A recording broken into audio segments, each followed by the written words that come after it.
So you heard this dude named the mic. Oh, come on, man. You heard this dude named Charleston White?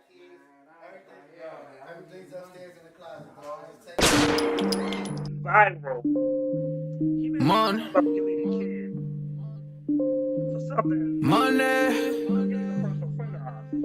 So I love that money, he money, so he made this comment giving money, money, money, money, money, money, money, money, money, money, money, money, money, money, money, money. You don't really want to play. he made this comment that Jay-Z did. Money, money, money, money's what I'm talking about. We don't really know what you been talking about. And you don't really want to play. You don't know what to say. It's money, money, money, money, money's what I'm talking about. We don't really know what you always been talking about. And I don't wanna be the one who always really talk about. And you don't really want to play. You don't know what to say. Cause money, money, money, money, money's what I'm talking about. Money, money, money, money, money, make you shut him mouth. Don't never ever talk about it if you never had the clout. You don't know what to say, stay up out of my way. Cause money, money, money, money, money, make him shut him mouth. Keep playing with these goonies, boy, I'm gonna have to make the call. Stay in bounds on your pivot, boy, if you gon' ball. Cause a lot of niggas be fake, and you really can't play. Cause we done got it out the mud, nigga, what you talking about? Screaming, oh my God, money got me pride. They living a lie, look into my eyes, they might seem surprised, this is homicide. We just multiply, we been on the rise. If we got some wings, fuck it, we gon' have to fly. Cause money, money, money, money's what I'm talking about. Day in my life, take me a different route. And use all my case, niggas on my face. You can get erased, what you talking about? Money, money, money, money's what I'm talking about. We don't really know what you been talking about. And you don't really want to play. You don't know what to say. Cause money, money, money, money, money's what I'm talking about. We don't really know what you always been talking about. And I don't wanna be the one who always really talk about. And you don't really wanna play. You don't know what to say. Cause money is what I'm talking about. You never crossing these borders. I'm whipping it up, Gordon Ramsay. I swear that I'm cooking these orders. You talk about me, you better just hope that you can just really afford it. I'm ballin', I'm winning, I'm feeling like Robert Tahori. Nigga, I'm scoring. I count in the morning. They talk about me, then I gotta ignore it. My bitches be foreign, so independent, my money be corporate. These rappers is boring. You hate me and I'm always gonna adore it. I'm smoking that soaring. She always go ahead and let me explore it. I call her my Dora. You can go and talk about me, I ain't flawless. I go put my all in. If a nigga talk about me, then I'm gone in. You know that I'm gone in. Jump in, take trips, Pompeii. All day, always keep 3 stacks like Andre. I get it, man. And you can never, ever get rid of that. So watch what you say, and watch how you do. If you playing the game, then you play by the rules. Money's what I'm talking about. We don't really know what you been talking about. And you don't really wanna play. You don't know what to say. Cause money's what I'm talking about. We don't really know what you always been talking about. And I don't wanna be the one who always really talk about. And you don't really wanna play. You don't know what to say. Cause money's what I'm talking about.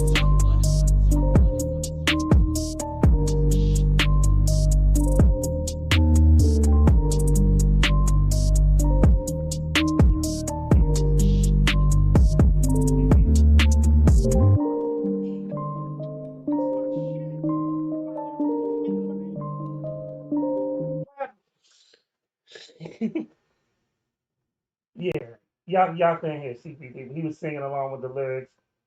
Started rubbing his gun, reminiscing over you, my God, my gun. It's gonna be a wild show. As you can see, Tight. We got liquor. we have We another. always do. Let's call out the bar. We always have liquor. Right. Wow, like last week. Oh my God. And the week before and the week before. So we have some more Mexican tequila. Yeah, we about to crack that in a little while. 100% agave. Oh yeah, that's that real shit right there. Last week, CPD was like, seemed like the last one. Yeah, that other stuff was the one before the first one was smooth.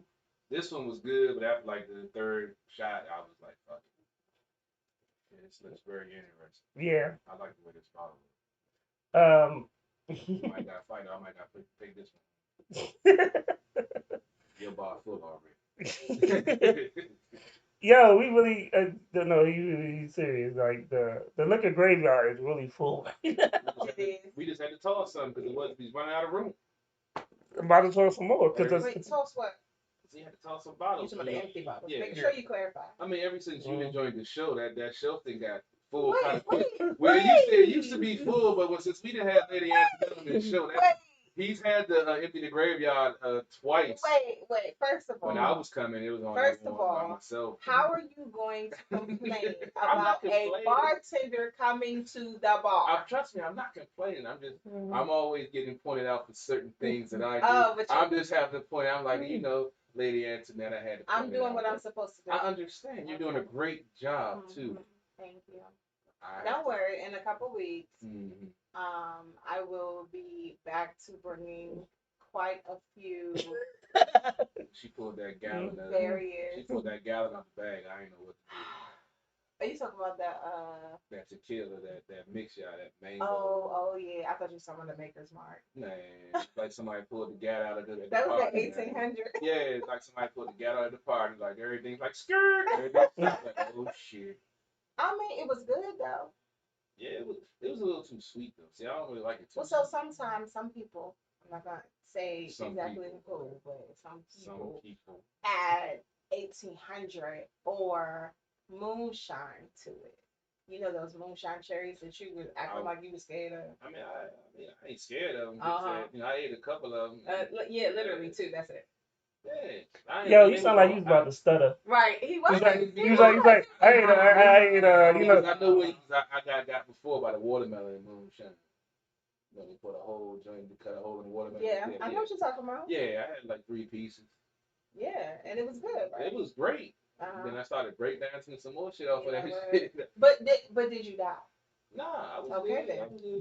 Did you take a youngin home that night? Yes, yes, I did.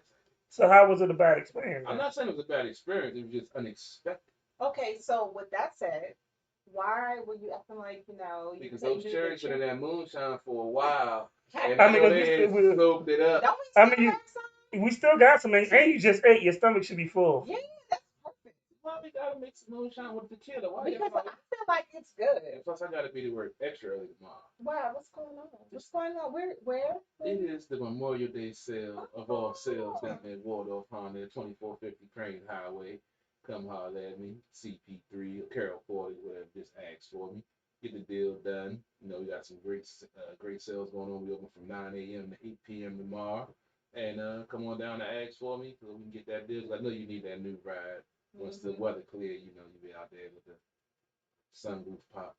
Or the convertible. Right now? Used cars. If you're looking for used cars, you need to come on out. We got some nice ones because you've been looking. You know the used car market is depleted right now. Mm-hmm. You know, microchip shortage. A lot of folks are going to used cars from new cars because new car production's been shut down. Mm-hmm. So make sure you come holler at me now. We're getting deals done. My managers are aggressive. We got a lot of lenders. You know, no credit, bad credit, good credit. Come holler at your boy. We get that deal done. Mm-hmm. Yeah. What you got for us in sports, sir? A lot of disappointment for Oh, Washington. Oh, Lord. I don't care. I still got my straight out of Washington shirt. No doubt, no doubt. You still got to rep, no doubt. You know, it's it's the playoffs. Unfortunately, the Washington Capitals had a first round exit, losing to Boston 4 games to 1. A lot of folks are upset. You know, I go back to 2018 when they didn't re-sign Barry Trotz. I thought that was a mistake, and a lot of folks are now starting to have that same sentiment. Yep. Also, read a very interesting article talking about it after they won the cup and basically just putting a band-aid on a broken leg, trying to recapture that journey and that run they went on, and they should have started rebuilding. You know, after that, you know, Obi is a free agent. 9 times 10, he already has a handshake deal with the owner. He's his own agent, so he does all his own negotiating. Plus, you have the expansion draft, so some players are going to be left exposed to possibly get drafted by the expansion team. One of the players that's name has been mentioned extensively is Kuznetsov. That cup run, he was great, but if you don't know, he had a cocaine problem and went to rehab this past off season. Then he had 2 stints on the COVID list, which kind of took him out of his groove. He was still trying to find his way because, you know, when you have drugs out athletes, you know, it kind of aids their game, and that's one of the things that they are questioning. Plus, he has an $8 million cap number, and if you know hockey salary cap, it's nothing like the NFL salary cap. It's half of the NFL salary cap. Yeah. So they have a core of players making between $8 and $10 million. John Carlson, TJ Oshie, Nick Backstrom, and Obi's probably going to sign a $10 to $11 million deal. Yeah. That's 30% of your cap right there. And they want to have a very interesting offseason. Some things going to have to be done. I still love this team. I thought they could, you know, make a longer run, but, you know, first year coach, Laviolette, I'm not really a fan of his. If you watch the show, you know I wasn't really a fan when they hired him.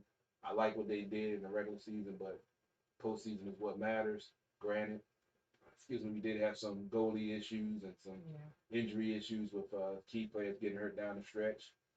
This was a shortened season, so not making excuses. Can you cut the man a break, though? Like, damn, he got you to the postseason, and you're like, I'm not a fan. But damn, the first year coach, he got you. True. Like Damn, the regular season, he was did on a good, point. He did a good Regular job. season, he was on No, point. but he did a good job. He's just not where you want him to be because I guess you Well, want him to come out as a rock star out the No. gate. Is that What if you listen to the show, Sports and Hill podcast Monday nights, there was a trend with this team. They would get a lead, and they would get a 2 or 3 goal lead, and then find a way to give it up, and then find a way to win in the end, which is cool. But that's not a good trend to have, especially in playoff hockey. Playoff hockey and regular season hockey is two different brands of hockey. It's not the same, and that's why I love hockey because it the intensity goes up. Hockey is already an intense sport. When you get to the playoffs, everything is magnified, plays and I everything. thought you loved it just because of the violence. Well, I mean, the violence is good too. I'm about to say, good more. That's But the reason. but in the playoffs, you don't really have as many fights because you don't want to get Right, suspended because and cause their confusion. head is in the game for real. But what I feel is that he may have found his groove in in the regular season, but the postseason he didn't. Yeah, I mean, and this is he's new to this. Yeah, so I you mean, gotta like I keep said, that in there's still mind. things where I'm not saying he's not a good coach. I'm not saying that he should get fired. I'm just saying I'm not really a fan of it. I would have rather have a more defensive minded coach.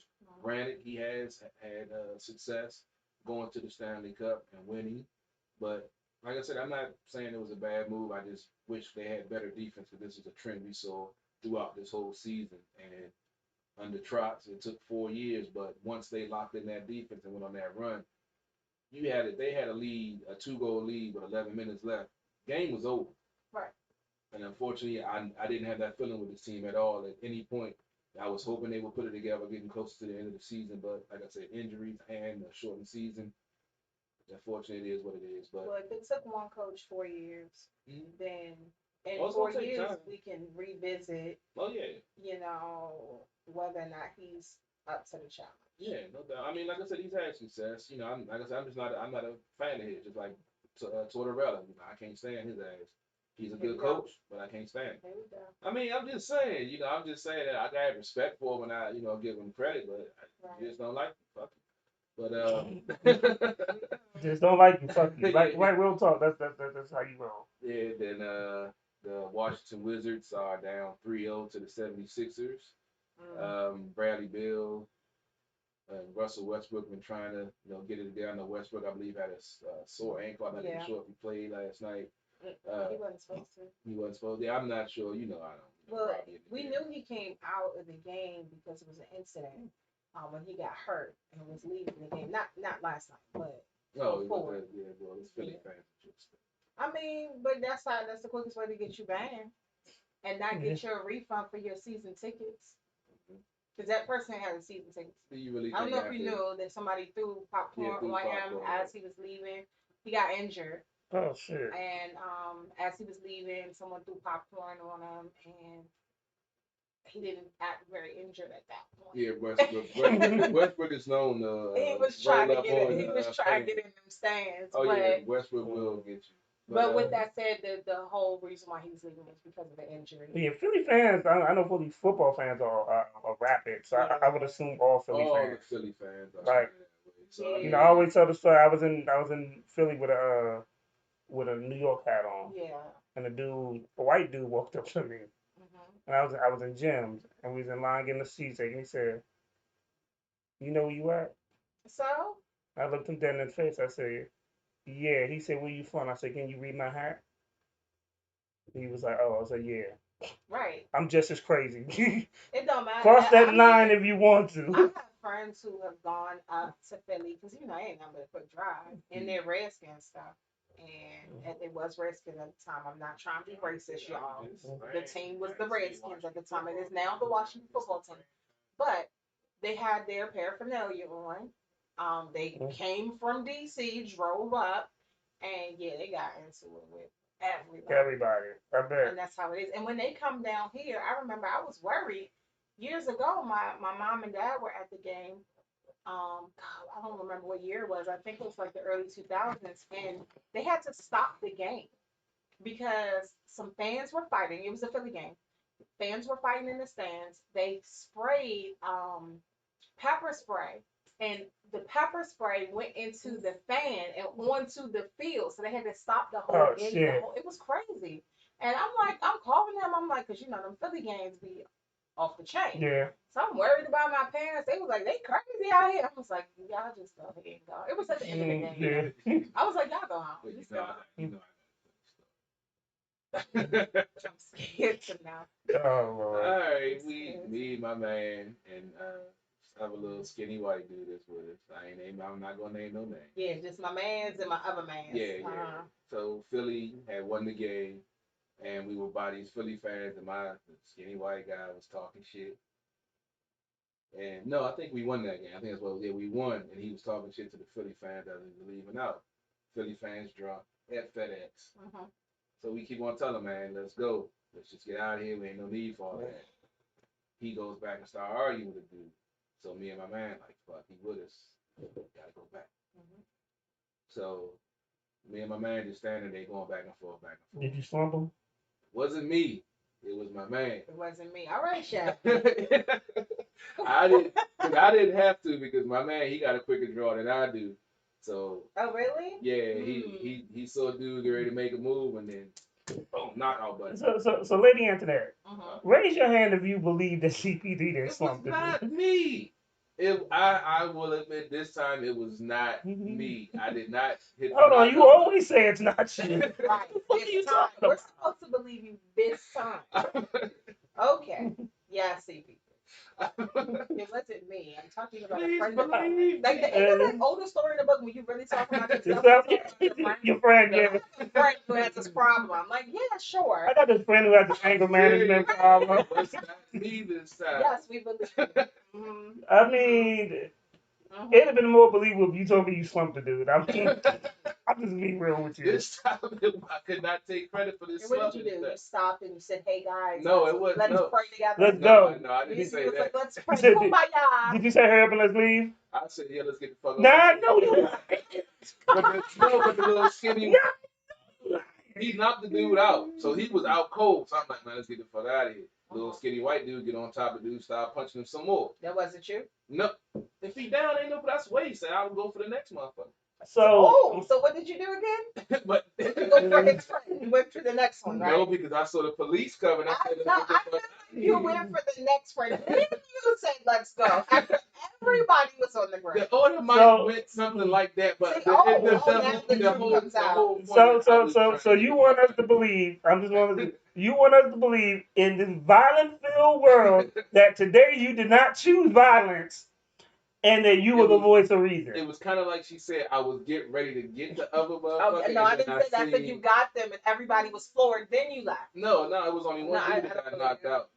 The other dude was about to get knocked out, but that's when I saw the police coming, and that's when me and my man rolled, but the white dude was still on top of the dude hitting him, so he got locked up. Did y'all bail him out? Hell no. But when he got a lawyer, he was like, months later, he was like, hey, I'm gonna need y'all to come to the lawyer's office to, explain what happened. He's gonna try to spin the story or whatever before he can get off. And then me and my man looked at each other and was like, there's two niggas. This one white dude. They gonna blame the black motherfuckers. We ain't going to that shit. We ain't going to the lawyer. We ain't going to know. He's like, fuck that shit. Because we know what he's gonna do. He's gonna blame the black guy. Shit was crazy, man. Philly fans were wild. Oh It was a Lord. good game. Philly fans, huh? Yeah, I mean, shit happened. Lady Antoinette, what's going on with you? Man, I'm here. That's all I can say. I'm here. I'm exposed to these lies once again. I'm gonna get revved up. Do you like feel? I said. Do you feel like lightning is going to come down at Yes. any time now? And it's been raining this weekend, I'm telling people and the truth. and the past week we have had some thunderstorms. So I do feel like I need to like kind of move a little bit because I may be in jeopardy of getting some type of, residual lightning. I don't Brother know. can't catch a break. Well, I mean, you expect us to believe? I did not slap them. Wait. How old were you? How old were you when this happened? Probably late 20s. So you really expect us to I believe in was calming down then. in your late 20s? Yeah. You never said you calmed down in your late 20s. Because my dad passed when I was 27. And then I went into therapy after that. So my 29, 28, 29, 30, that's when I made the But transition. hold on here. Let me say this. Because you said your dad passed when? When I was 27, Okay, what year was that? 2004. So when did you make a term of change for that? We're not talking about Ed Frito. They were antagonized. We don't- Frito. We're talking about you as a Oh, whole. I was. I mean, we don't- I was gonna- I wasn't going to say the F word. Time that you worked at said place. We don't say the F word because it's a trigger word. Right. You said it. But and he knew he was wrong when he said it out of his mouth. With that said, during the time you worked at said place, Mm. okay, there was a beginning, a middle, and an end.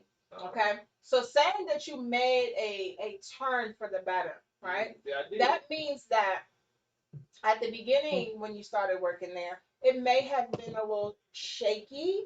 Your behavior in general. I'm not talking about just at work. I'm talking about you as a whole. So that would include work. That would include work. I was the same person. And then there's a middle. There was a middle, and then unfortunately your dad passed. You went into therapy. However, therapy may have been a starting point, but let's not go so far as to say that you really made a change for the better. Like you started to, you were thinking about making a change. You just didn't see it because you only saw me at work. I didn't see it because it wasn't actually a change. No, at work, see, you didn't understand the dynamic of what was going on. Oh, Lord. My love, let me say this. While I worked at said place and you worked at said place, okay, your behavior in the building and out of the building was in question. So let's just keep it there. That's because people. Was this before after you bought the You stripper? the excuses, right? No, Yeah. this is. I don't know. Was this before after you bought the stripper to the family picnic? I believe And that was this nigga- 09, right? So I believe that was like 09. Was that 09? Yeah, so. Okay, so with that said, 09 is after. But that's what I'm saying. 04. You don't understand the dynamic of what was going on in that environment. What I'm trying to get you to understand is that you did not actually make the change that you claim you made. No, the things that I was doing, I was doing for a reason. Oh, Okay. It makes it better. Okay. No, it's not about making it better, but that's why I played that chess game with them, because they was bringing in bosses to get me fired. And Okay, I had to but flip it to get them. I'm talking about you So as a whole. But I had to push certain buttons in there to get them to play the game I wanted them to play. I was playing chess, they were playing checkers. Okay. I knew what they were going to do ahead of it. I just had to speed up and piss them off to the point where You know your voice they always came out of changes therapy. when you talk about said place. And you know, he is like real, like, Because I'm and still- I had to do Because this. I'm pissed And off because I didn't have proper documentation to sue these hey, you do know that we not them. So I didn't pull no blade out of nothing. I mean, if you want to, we can go with a knife fight. I can do that, you know. I know you got one. Hey, that's not nobody's Yeah. business. So I always have at least one on me. Don't worry about where. since CP3 has already chose violence, I want to play. I want to play a clip from another podcast. I want to say this about sports because CP3, you know, he biased. Y'all know that? Biased about what? Sports. In what way? You don't talk about all sports. Well, I mean, we was, but we got wrapped up in a whole other time. Yeah, but you didn't bring up Naomi Osaka and the issues that she's going with. Do you know about that? Oh yes. The French Open. So she didn't talk to the media. She did a Marshawn Lynch. She didn't talk to the media. They fined her. So now she's been posting about the fact that she just gonna show up so she don't get fined. Because they're trying to put her out of the tournament at this point if she continues to not show up. It's in the contract. So she should have known it was coming. But she said she didn't want to talk to them because of mental health issues, you know, which I get. I feel like there should be like a clause or something in there, but at the same time, people will probably abuse it. But she got to hit the Marshawn Lynch. I'm just here, so I that's what she's planning on doing. That's well, according the way she's been posting on her social media. Yeah, that's all she got. Well, I mean, also in sports. So the black young lady that does the acrobats in the Olympics, she just performed. She just did this flip, like she's the only female to ever do it. Yeah. And then they shitted on her with her points. But here's the thing, that's happened so many times. Yeah, it's not the first. And it's sad because black women in gymnastics have always been hated. Yeah. They've always been hated on, and you kind of see some differences in their build. They tend to be more muscular. Yeah. And they tend to push the limits. You hit a flip that no female Ever has ever hit, and they rank you. What was it third or sixth, something like that? It was something ridiculous. It was something like, how do you not win? Mm-hmm. You did something that nobody else in that building could do. So just imagine Michael Jordan when he did the Statue of Liberty dunk in the dunk contest, and they was like, we're gonna give this so and so. Here's the thing. Crazy, right? I mean, A lot of black women who were in gymnastics over the years have definitely spoken out about the The undercover racism. the racism and you know it's sad. I mean, it's It's sad. What was sad was Lady Antoinette. So I posted the about her doing it, and I even watched it. And then like a day later, I read another article how they shitted on her because I'm assuming she won. No, Yeah, she. no. I'm like she did a flip that no other. I'm gonna keep saying it. No other female has ever done. Yeah. And she didn't fall. She didn't even stumble. Yeah. So here's the thing. It's up to the unfortunately, and this is not just gymnastics. It's a lot of different things that people do. Well, no, like even if you look at dance, and I think we talked about this one time before. When you have individual judges with their point system and what they decide they want to deduct points for, you're relying on that judge, their eyes, and their interpretation of your performance. When you have a judge that is not keen to what you're doing, you're not favorable to them, they're going to nitpick. But someone else, they're going to overlook their errors. So they're going to try to find flaws in it because they have a prejudice. Right. So I mean, And that's what happens. So, like I said, when it comes to and you'll see like the way that they judge these things for gymnastics and for like dance competitions and things like that, they do.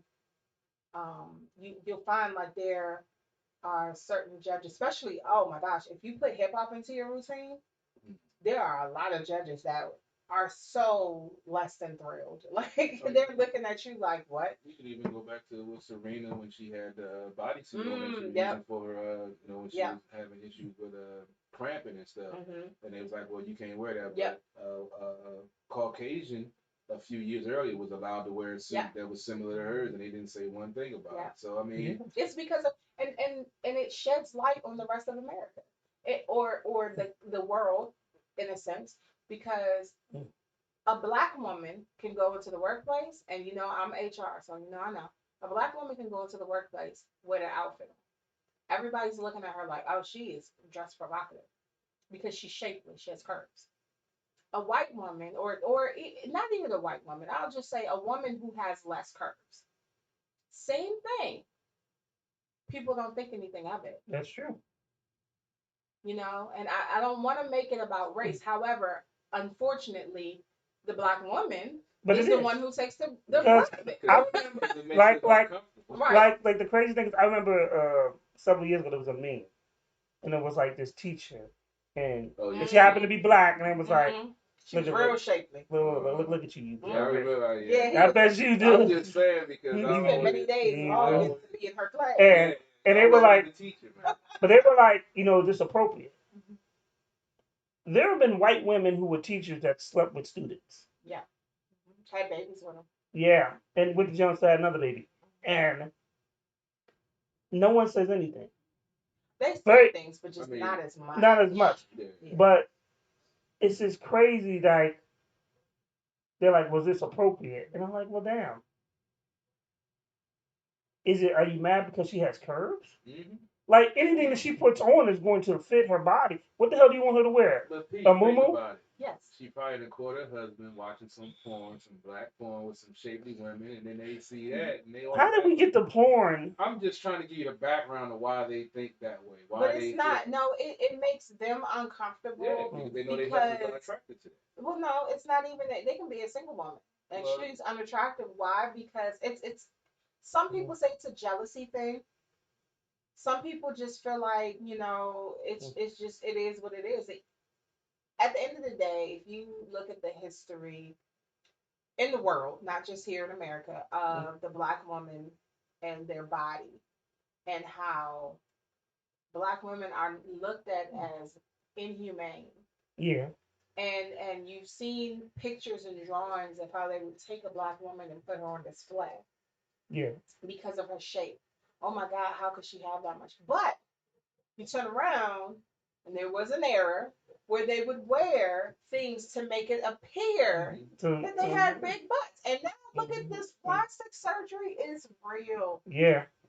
They are getting big butts. And when I say they, I'm not talking about one specific race. There are many. There's a lot of them. They want the full lips. They want the big butts.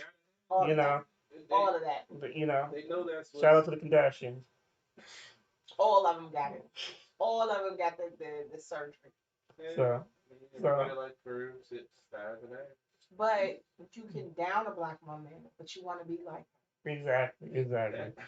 So that's unfortunately most people's human nature, because they can't be that, so they're going to down talk it. And then they're going to try to turn into it. Exactly. If you can't beat them, join it. Oh, I had a chick like that and stole my man, so I got to get like that so I can steal somebody else. So CP3, you want to take a shot before I play this clip? Sure. Why the hell? So there's a gentleman named Charleston White. Oh yes, let's talk about him. So I remember he went viral. He said something about Gilly the Kid at one point. Salute to Gilly, that's my dude. I fuck with him. And then, hey, give me a cup too, CP3. You already know I did, man. He ain't even been drinking no tequila. His voice and got. So yeah, I know. So he was on Vlad TV. I don't fuck with Vlad TV. Vlad's a culture vulture. Real talk. Y'all should boycott that shit. Because, not even to go subject, but to say this real quick, Vlad instigates stuff between black people so he can get ratings and get paid. Pete the Vivica Fox joint. Of course, he had to ask about 50 and that you know, created controversy, and he gets paid off for us tuning in to see what she said. And he edits out all the real shit. And then also, he just did the same thing with Juvenile and Young Buck, where he knows Juvenile and Young Buck don't fuck with each other. Right, and nobody was peeping that. Nobody even cared about that beef. But now you making it. And then he makes that the clip.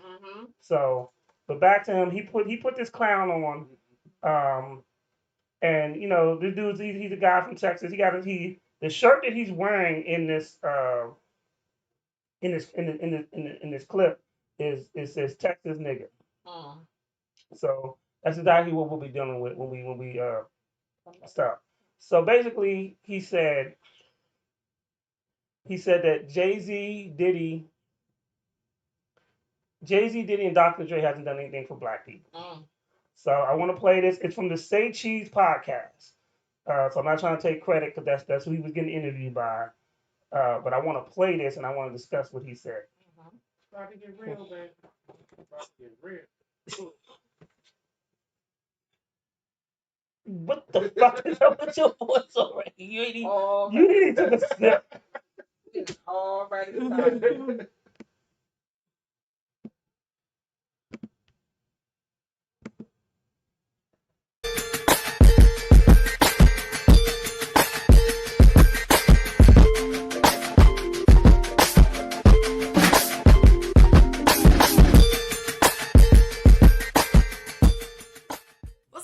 Welcome back to my channel. Today's video is going to be a Q&A, kind of an updated Q&A. I did one before, but I just gave you guys facts about me. This time I asked you guys questions on Instagram, or I told you guys to ask me questions on Instagram. And so I'm going to be answering all you guys' questions. Some questions are a little spicy. Some questions are a little rude and invasive. Some questions was just none of your damn business. You in my business? Yeah, don't do that. But I'm going to go through and I'm going to answer everything. So don't forget to give this video a thumbs up. Don't forget to like, comment, and fuck that. It's an easier way to do this. I don't want to hear her shit. I don't know her. I don't care to know her. So.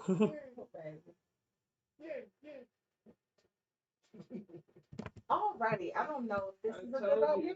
Be a while. All you did was sniff the tequila. Took a couple sips. That shit's But wrong. when you sniffed it, you were acting up. Yeah, because that's some good tequila. What is it supposed to be? I don't know.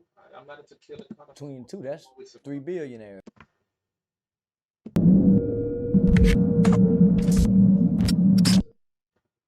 Now, you recently said Jay-Z, Diddy, and I think Dr. Dre, you said they didn't do nothing for black people? Nah, man, they probably got between two, that's 3 billionaires, right?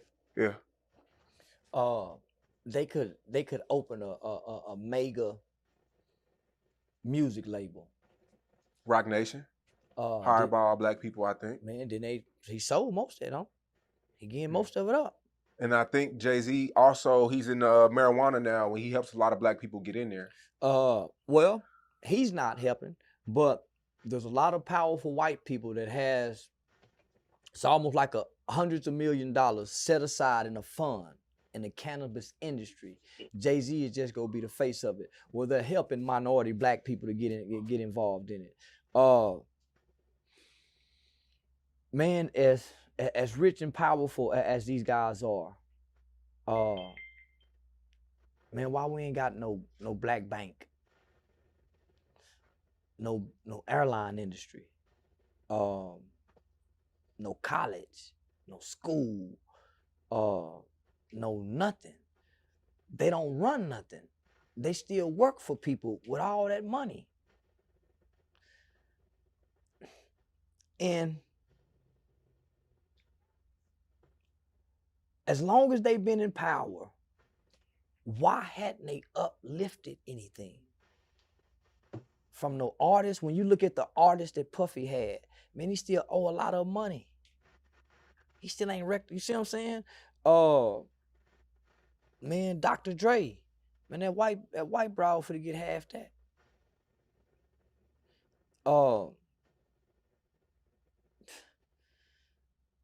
Man, we lose with our entertainers. Johnny Cochran was the best we had, homie. He was fighting to get to the United Nations. It's an open seat for black people at the United Nations. Man, Jay-Z, Dr. Dre, Puff Daddy, they don't go to Congress about anything. If they spoke to Congress, Congress would listen to them. They don't go and petition our government on behalf of the black American people. They're not involved in helping create opportunity zones like what President Trump was trying to put in place in lower economic black communities. They don't even talk that talk. And we shouldn't expect our entertainers to do no more than to entertain us. We shouldn't expect no more from Jay-Z, Beyonce. We shouldn't expect that from them. But who knows what's going on behind the scenes? Well, we can see the effects of it years down the road. If there's anything going on behind the scenes, when do we see it? I don't trust anybody to go behind the scenes and do anything. That's how they buy everybody, is behind the scenes.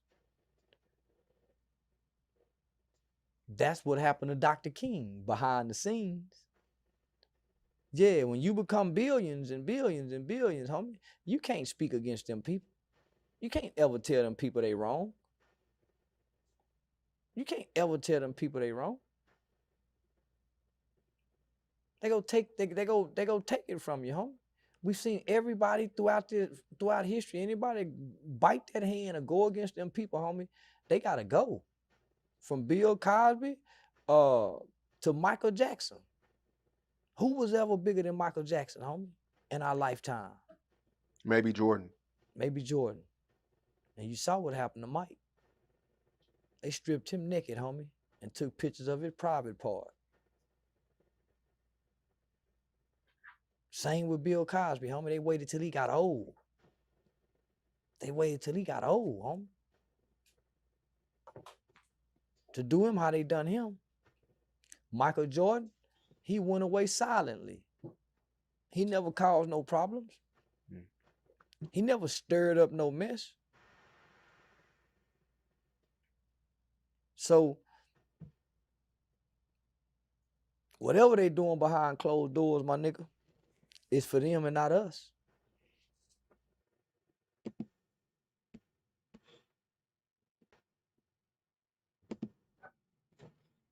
I'm assuming we're just gonna start with CP3. First of all, I want this motherfucker on the show. Put the mic closer. First of all, that's the first motherfucker. Because when you double talking and talking fucking ignorance, I want to tell it to your face, you're full of shit.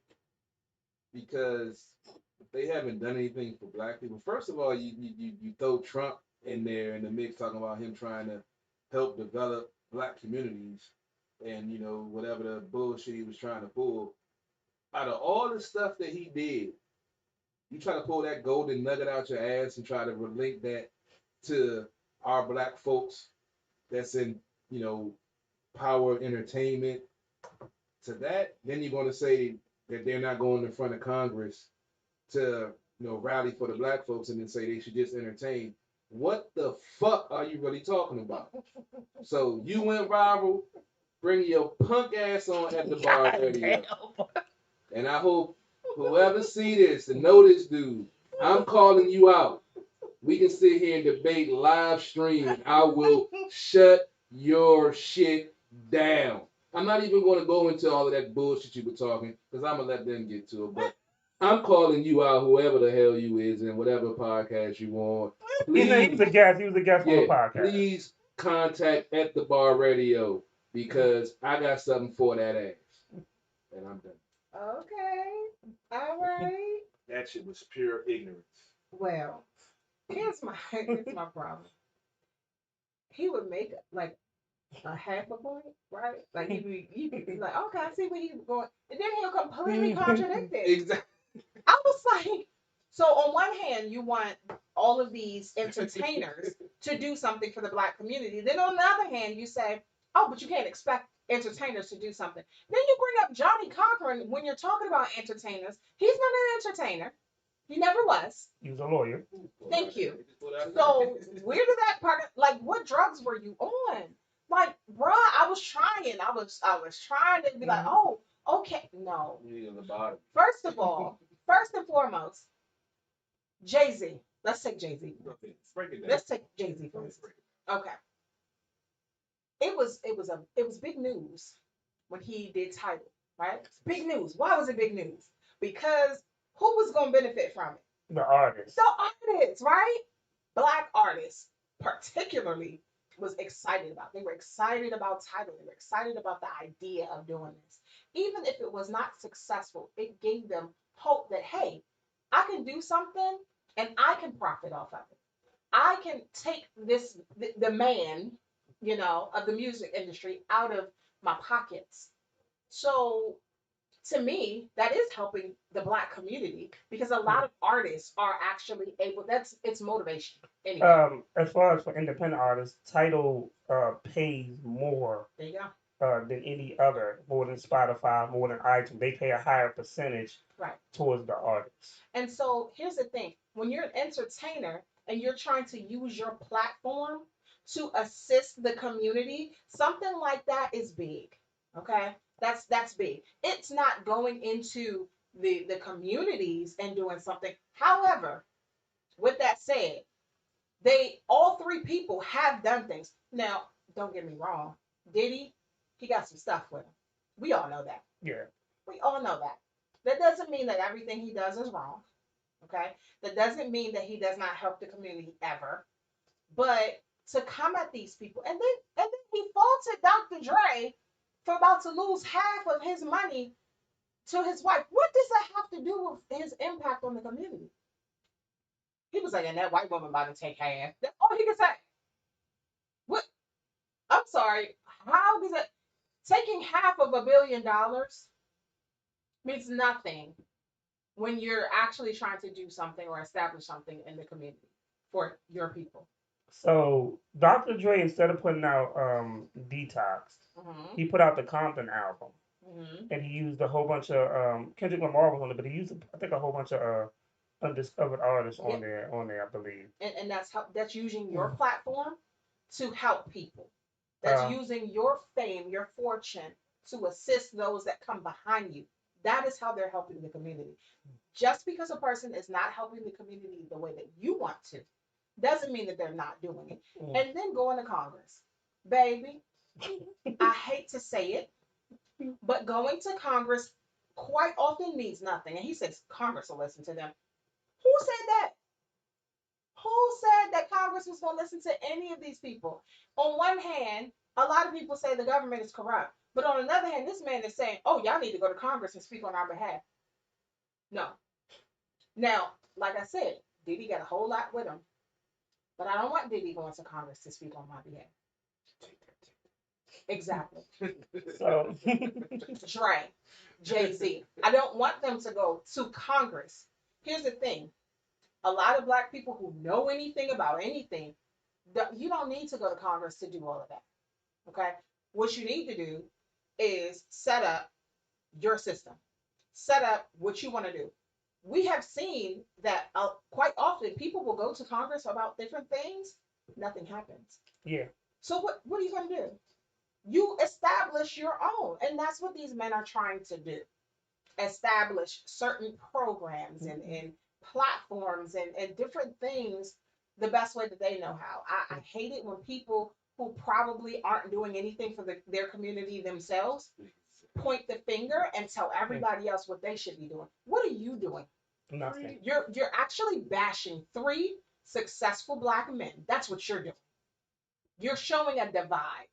So shut up and do something for your community. Shut up, bring his punk No, ass but I'm here. saying, if you want to talk about something. I want his punk ass sitting. All that energy that he put into bashing 3 successful black men, he should have put into his community.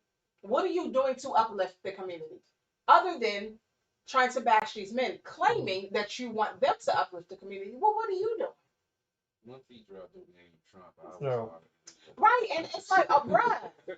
Oh, are we Candace Owens this thing, or what we doing? What we doing here? That's what it sounds like. You're bringing up Trump? Like, bruh, first of all, today, Trump is a non-factor. We're not talking about him. Yeah. We're not talking about, he's not the president now. And what he tried to do, what you claim he tried to do in the black community didn't happen. Period. So we're not talking about him. I don't understand how you go from talking about Jay-Z, Diddy, and Dr. Dre to talking about Trump. Trump ain't got nothing to do with them.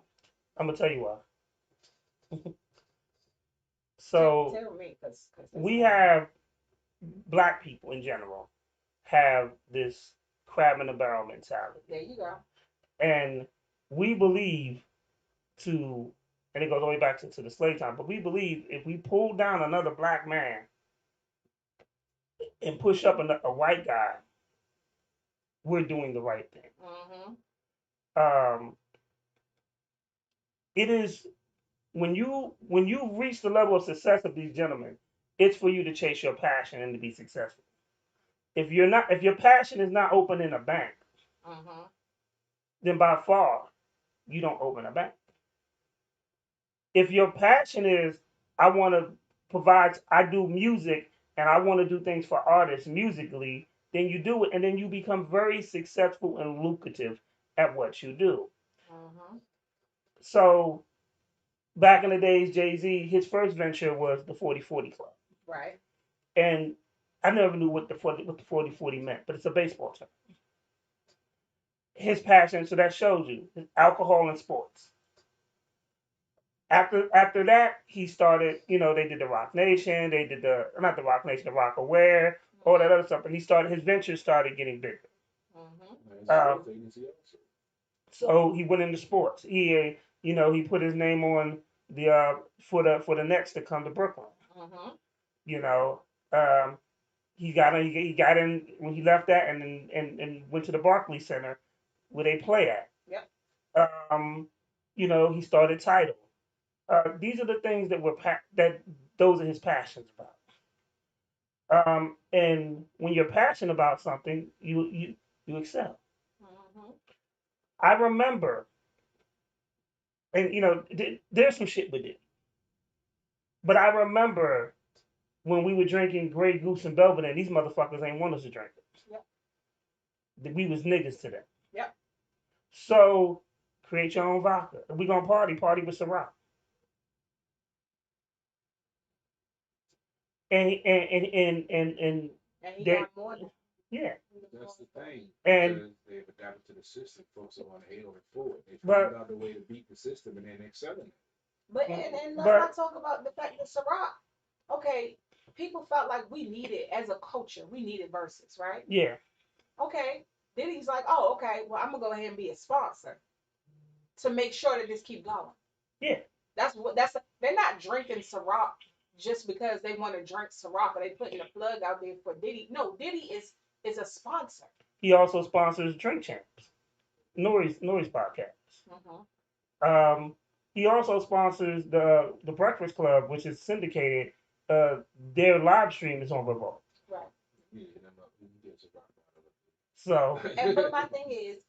So when we talk like he hasn't done nothing, go ahead, lady. Right, but not he bashed stuff in the background. Who's to say it's in the background? Mm-hmm. Just because, see, here's the thing that people don't understand. Quite often, when you do something positive, they try to silence that. So it may not necessarily been in the background. You just haven't heard about it because people are purposely not allowing that story to spread. That's why people always saying, "Well, share this," because they're not gonna let you know about it. People not gonna tell you the nonprofit organizations that these people have donated to or started or these projects that they're doing. They're not going to tell you that because yes, these men, quite often black men, have given to people's education and things like that, but they don't tell you that. So one of the things, like, I was a big and I used to have the same mentality this dude had, and then I found out what your real what some of these people do. Mm-hmm. I remember I wasn't a fan of Master P. I ain't gonna lie, I thought he sucked. But then I heard he bought his old housing complex in New Orleans, mm-hmm. and I think Cash Money did the same, and it was given back to the hood. One of the things that when that made me really fuck with T.I. was he went and bought old crack houses, mm-hmm. and he made them affordable housing. Mm-hmm. There is plenty. As far as black banks, there's a black bank called Industrial Bank that I just found out was black about several years ago. There's black banks in Atlanta. There are black banks out there. Yep. So it is. The question is your money, since you're talking about them not being in the bank, is your money invested in a black bank? There you go. No. No. So before you criticize them for not making a black bank, are you even invested? Have you found out a black bank and invested at least $100?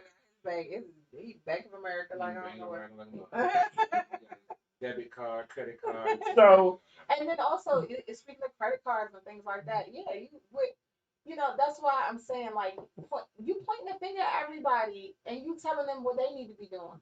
But the first step you need to make is make sure you check yourself. Yeah. I don't know this man from Adam. I'm not saying necessarily that he is definitely not doing anything for his community. But my thing is, how dare you tell another man how he is supposed to? They're not doing things the way that you want them to. But that doesn't mean that they're not doing anything. Let me tell you who he reminds me of. I had this employee. And she made the mistake of opening her mouth and not saying nothing. So the comment was made, I don't know what the manager's doing in the office anyway, because this, and people, and I said, ho. And she was telling another employer, it's a new employee. So I said, let's stop it right there. And I was like, since you don't know what I do, this is what I do. This. Well, y'all aren't compassionate, y'all aren't understanding. I said, let me explain something to you. You want to talk compassion and understanding? And she said, yes. I said, since you put this out there, let me put this out there. We should have fired you 6 months ago. You have so many absences, and if we didn't have compassion, we would not have kept you. Mm-hmm. Oh, but I called out because of my kid. No. You called out several times because you ran your car over something. And it was broke. And you called out, and even though you showed us, like, having a picture, by the way, y'all, having a picture in a doctor's note does not excuse you from work in the real world. It only excludes you when you're in, like, high school or middle school. Wait, a picture? Yeah, a picture of her running something. Her car was stuck. She ran over something on her bumper. So what did the doctor's note say? And, well, she had bought a doctor's note one time saying that she was sick. Okay. And in the real world, people think that, y'all aren't in high school anymore, so that don't mean shit. Right. So the doctor's note matters when you're taking like LOA. Yeah, something like that. Yeah. I'm trying to get some doctor notes before. Yeah, but I mean, like, if you have excessive absences and you have a doctor's note saying that you have a medical condition, that might take effect, But it would have to be that's the reason why you're taking. Yeah, You have to be, and that would Other fall than under that, the you just take Family your sick Medical leave. Leave Act. We don't care. Yeah. You just take your sick leave. Yeah. But Yeah. when you just taking it for just because you, oh, I got a headache and I don't want to come to work. Yeah. Then you took your sick time. Your FMLA and your LOA, we care. But Yeah. other than that, just take your sick leave. If you run out of sick leave, then we need to have a conversation. Yeah, exactly. So he reminds me of that because he's that worker that's talking, well, the managers aren't doing this and these guys ain't doing that, but doesn't understand what they actually do. And he's trying to look in through tinted windows. So he thinks he knows what's going on. I saw somebody move, so they bullshit. Honestly. And that's exactly what he's doing. He doesn't understand, like, that you can't, first of all, a broke nigga can't tell me how to spend my money. If you, my time. That too. If you live in a shack, you ain't got no money, how the fuck are you going to tell me what I need to buy? You can't even afford what you need to buy. Get yourself out that situation. And if you choose, and if you make the same amount of money as me and you choose to do something different, that is your choice. And he quoted Jordan. I thought that was real cute. Everybody knows he's a jerk. You're quoting. You're bringing up Michael Jordan. Well, the thing was this. The biggest controversy said, well, why did they start a record label? Who? The first, he said. But I'm saying, who? Why did they start a record label? All three of them have record But labels. that's what I'm saying. Who are you talking about? Who are we talking about the same thing? Why didn't they have a mega record label? I thought they did. Honestly, we didn't spend too much time talking about this dumb motherfucker because you just want to fight him. I just want to fry him and just have him sit here and look stupid. No, I'm not gonna fight him. Now if he come at me, then yeah, I had to defend myself, officer. But you know what I'm saying? You said that too many times in your life. Because I know You I play sound the game. like- Goddamn, how you think I ain't got no charge? I ain't got no charge. You sound real comfortable saying that. Because you got to play the game. That's what I'm saying. But he just spouting bullshit because he wanted to say some dumb shit to go viral. And now he got what he wanted. That's I'm like, he's talking nonsense. If we bring him in the studio and then dissect that bullshit. Well, he's in Texas. He probably would have to. I go to Texas often. I ain't been to Texas in a while. It's only a 3-hour flight, dog. I ain't even tripping. It's only 22 hours. What part of Texas are you in? That I don't know. You come out there. I done drove to Houston before. Ain't no problem. You did what? I drove to Houston. It's only 22 hours. That must have been some good pussy you was getting. I was taking my girl to go down there. Yeah, that shit was good. Wait, you had her with you? Y'all was driving together? She was she had a new job down in Texas. She was moving. Yeah, okay, that makes sense. That's the only way I'm gonna drive to Texas is I'm moving. Well, I mean, we didn't do it straight. You know, we did it. We just took 3 days. We stopped. You know, I left work. We left work about. I left my job at because we stopped in. We left my job, but we left there like 7 o'clock. I got the. Wait, your job that we worked at together? Yeah. The trigger word. Yeah, I'm trying to bring I know. I just want to make sure. And so we left there, got to Georgia about 2 o'clock in the morning, got to the hotel, slept, got up at like 10, drove from Georgia to 2 hours outside of Texas that whole day. Stopped there like 10 o'clock at night, hotel right outside of Texas, then drove to Houston, you know, after that. So I tell people all the time, you know, this country is a fucked up country, but it's a beautiful country. If you get a chance, you should drive, man, and you know, I've explore this country. driven a lot of places, but I'm over that now. I'm trying to get to the Grand Canyon. Okay, you can fly though. I know. I mean, I was supposed to go out before the pandemic hit.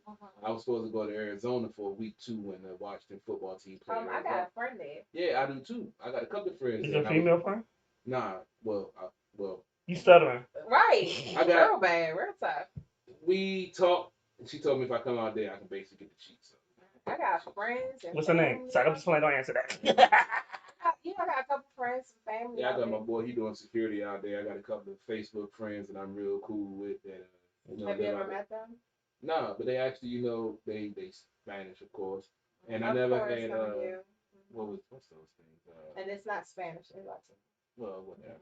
You gotta be right. You know. What's those things that they not tortilla? What is the fuck is it? Enchilada, taco, empanada. What are you talking about? Yeah, something on those lines. They cook them all. They had a day where they cook them all, and it's like not tortilla. What the fuck? Is it a tamale? Tamale. So I told them I never had a tamale. What? They actually ship a cooler full of tamales over to Yeah, me. that's what's up. But I didn't have a proper pot to cook them, and I don't think I got the full effect. I don't think when I I ruined the whole. I ruined the whole batch. So he told me when I come out there, they're gonna cook them for me proper. You fucking up. I never had a tamale. I mean, it was. Tamales are amazing. See, I didn't have a proper pot to cook them. Did they send you an ash flavored one? I don't think so. What about a feet? Guess that's what you a whole type. But yeah, man, I got some peeps out there, Arizona. I heard it's nice. It's hot, but it's not humid. Just like Texas. Well, Houston. When I was going, it's hot, but it's not humid. You can do the 100 degrees down there. I think at some point maybe we should go on a tour. Tour where? A tour. A tour. Set up shop. Tour where we don't know yet. Oh, shit like that. Yeah, you know, like the Ray Cabbage tour or something. No, not a tour like that, but a tour like us touring. You know, when you go on a tour, you know, we do kind of touch into the music industry, you know, so and you know that kind of tour. Yeah, I know. Yeah, I got some stuff we're working on now, you know, comedy tours and such. Okay, well, so you understand? I don't know why you thought we was going because to I mean you just came out of nowhere with a tour and shit. I'm like, what? You just said we should drive. People should drive and see the beautiful country. That was the travel. I didn't think. But that's what. Man, I got this tequila in me. I didn't. That's kind of what. Brain ain't linking it quick enough. CP3. I just want to let you know. I want to point something out. You was like when she said tour, and you said, "Well, that was the travel. A tour is the travel." That's what I'm saying. My brain ain't connected right. This tequila. I was down myself for a second. Like, am I not? You know what you sound like, right? You know what you sound like, right? Charleston White. Oh, talking in circles, contradicting yourself. See what y'all done did? Y'all got me sound like a fucking fool. It's this motherfucker 100% agave. So let me put something that's gonna make everybody laugh.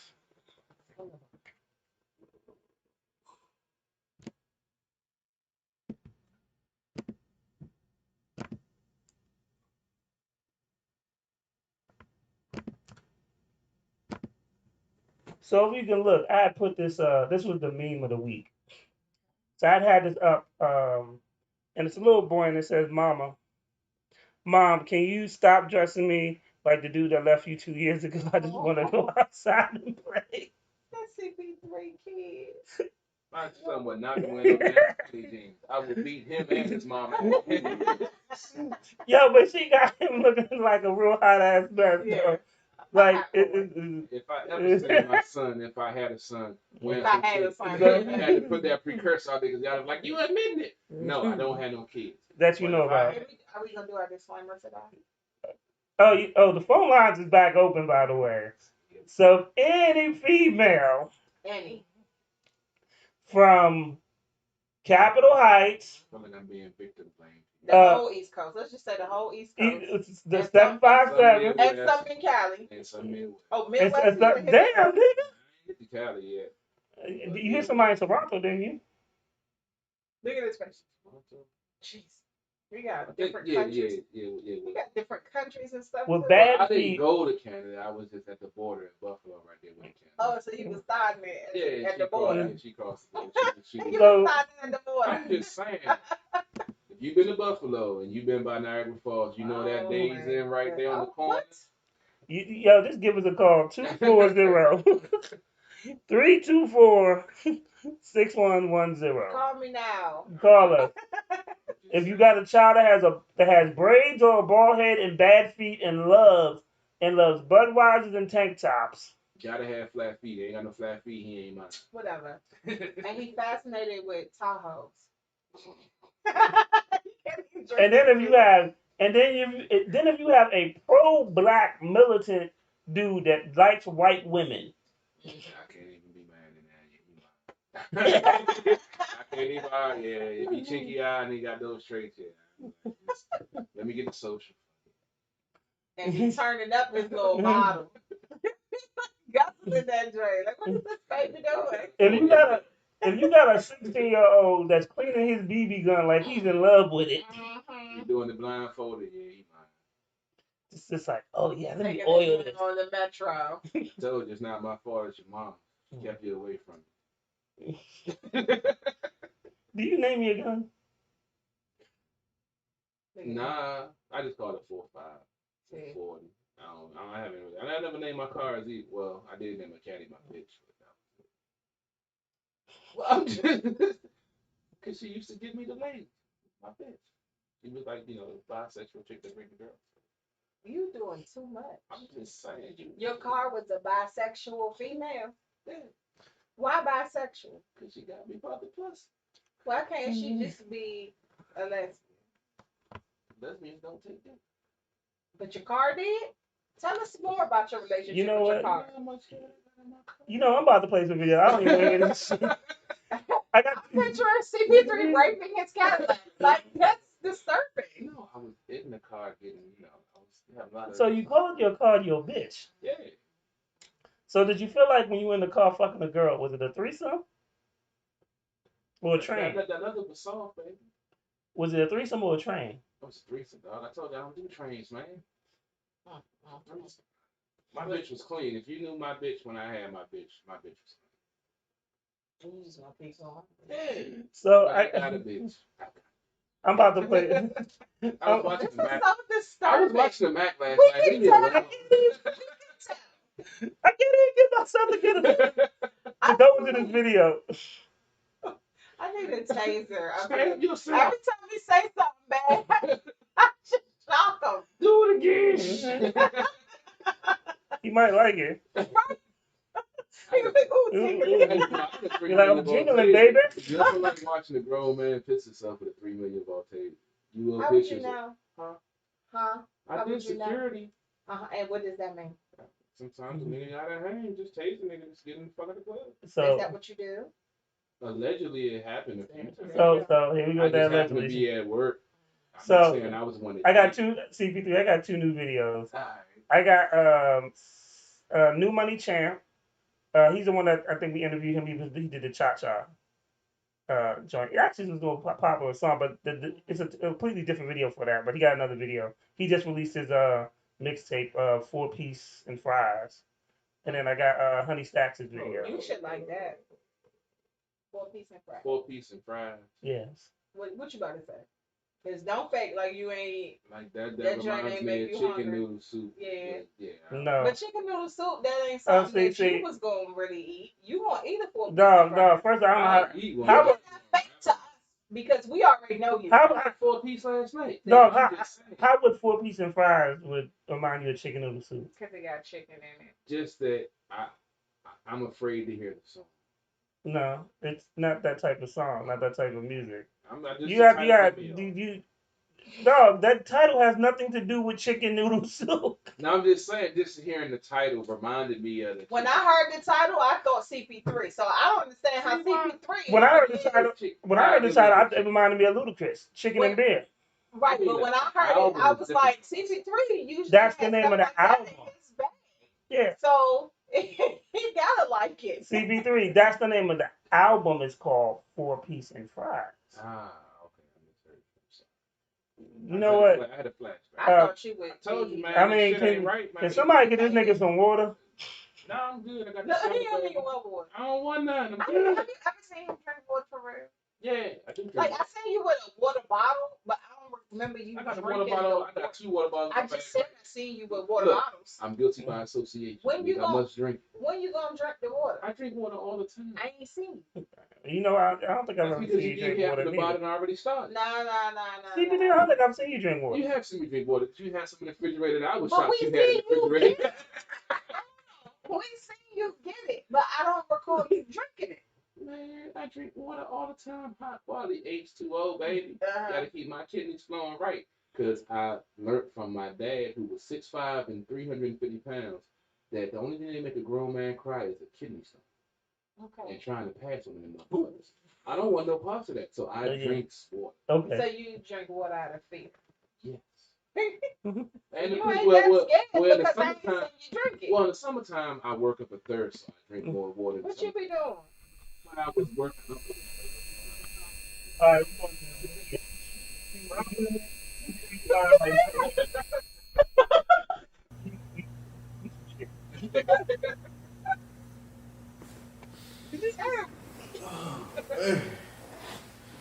I keep having dreams. I'm one and I'm tired, man.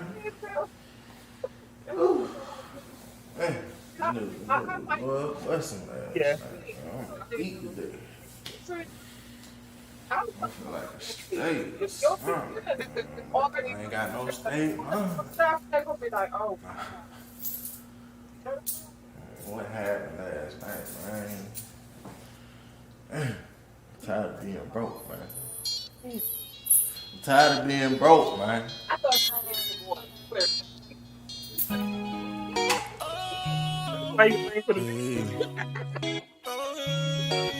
I'm so sick of being broke, man. I had to run my bands all the way. Do you know how it feels to be broke? To be broke. I'm so sick of being broke, man. I had to run my bands all the way. Do you know how it feels to be broke? To be broke, yeah. This for all my hustlers who running up them digits. Every single dollar, you know that I'm gon' get it. That pussy, I won't miss it. If my pocket's itching, I can hear the money coming. Save the bullshit, I won't listen. No. Too much money on my mind. Oh, gotta get it all the time. Oh, when I reach a million, I still won't be fine. No, I ain't tryna be greedy. I just been one of the needy for so long. I ain't tryna be greedy. I just been one of the needy for so long. I'm so sick of being broke, man. I had to run my bands all the way. Do you know how it feels to be broke? To be broke. I'm so sick of being broke, man. I had to run my bands all the way. Do you know how it feels to be broke? To be broke, yeah. Spaghetti's on my neck. The army for some sex. Bust down a bit Rolex. I bought my bitch some rest. In the flame, I threw 2 checks. Was broke, now I can flex. I do this for any nigga who make it out the Jackson. I'm gone. If you complaining, please don't hit my phone. I'm dealing with shit on my own. I'm trying to keep it back straight. Bro, niggas love to gravitate. I'm so tired of last place. I'm so sick of being broke, man. I had to run my bands all the way. Do you know how it feels to be broke? To be broke. I'm so sick of being broke, man. I had to run my bands all the way. Do you know how it feels to be broke? To be broke, yeah. Yeah. I ordered some stuff from her. We need to have her back. I ain't gonna tell you.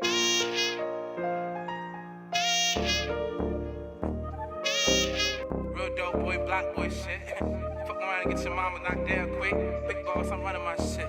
What's too real ain't gotta be explained. You already know the name. Young Dizzle. Big boss, I'm running my shit like a big boss. Make say on like Rick Ross. I'm a top shot on TikTok.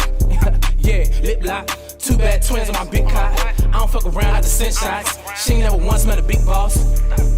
Big boss, I'm running my shit like a big boss. Make say on like Rick Ross. I'm a top shot on TikTok. Lip lock. 2 bad twins on my big cock. I don't fuck around, send shots. She ain't never once met a big boss. A bad little bitch said she want this. She crack like fiends, tryna hook up, man. I ball like Hakeem. Elijah one, I be rockin' Supreme. I throw up the H like Houston. One stroke, she say play on her strings. I ain't doing no acoustic. Baltimore nigga, I'm riding with foes. You can hear the birds roosting. Big boss, yeah, the business is booming. Tell the baby mama looking too juicy. Bald head, she be tipping the boost in Louisiana. I can cook with the wooski. That's the voodoo. I go hard on the coochie, she lemonade.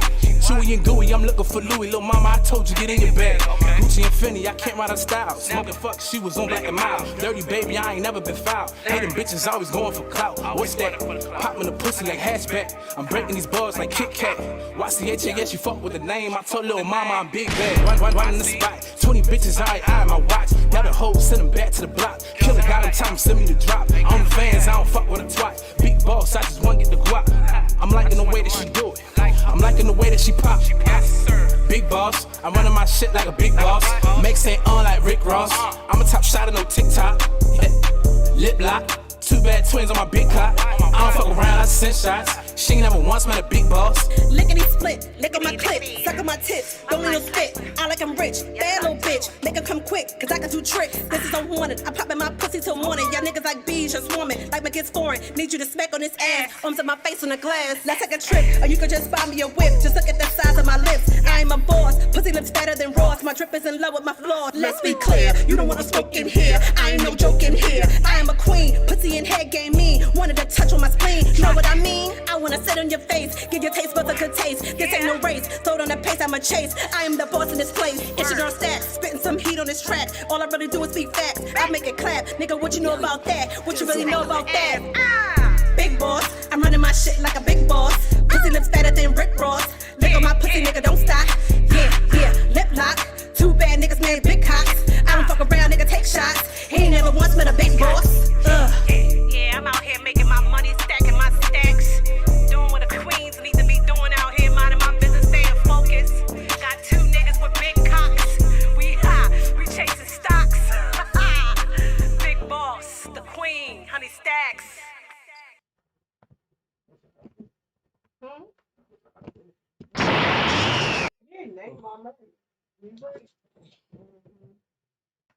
Yo, that was shout out. The last video was Big Boss. That was Honey Stacks from the rap beat. We had on. We gotta redo an interview because it didn't come out the way I wanted it to. But I've been in contact with her and her manager. They're supposed to actually meet me in Miami. So we're gonna take some pictures and build with it. He wanna be there. So when that Miami trip again, dog? July 20. I'm gonna leave probably Thursday, so it's like from the 24th to the 27th, something like that. And I'm gonna be down that way the week before. Oh, so both of y'all motherfuckers gonna be in Max? No, I'm gonna be a little further north. But you gonna be down south. Yeah, but my daughter's moving down. See how they be leaving her, bro? See, she ain't even right. What you want me to do? Not move my daughter down? Leave her hanging? I mean, dog, you know the 4th of July is coming up. Oh shit, you gonna be working? Yeah. So I was about to say, I'm about to take another 4 days off for the 4th of July. We can always. These deals be, that's when the I guess I was about to say we can go back down 757, nigga. No, man, my folks been calling me. And see, I might go the week before, but I was thinking about pushing it back to the 4th of July weekend. Really? Yeah. Because my birthday is the weekend before.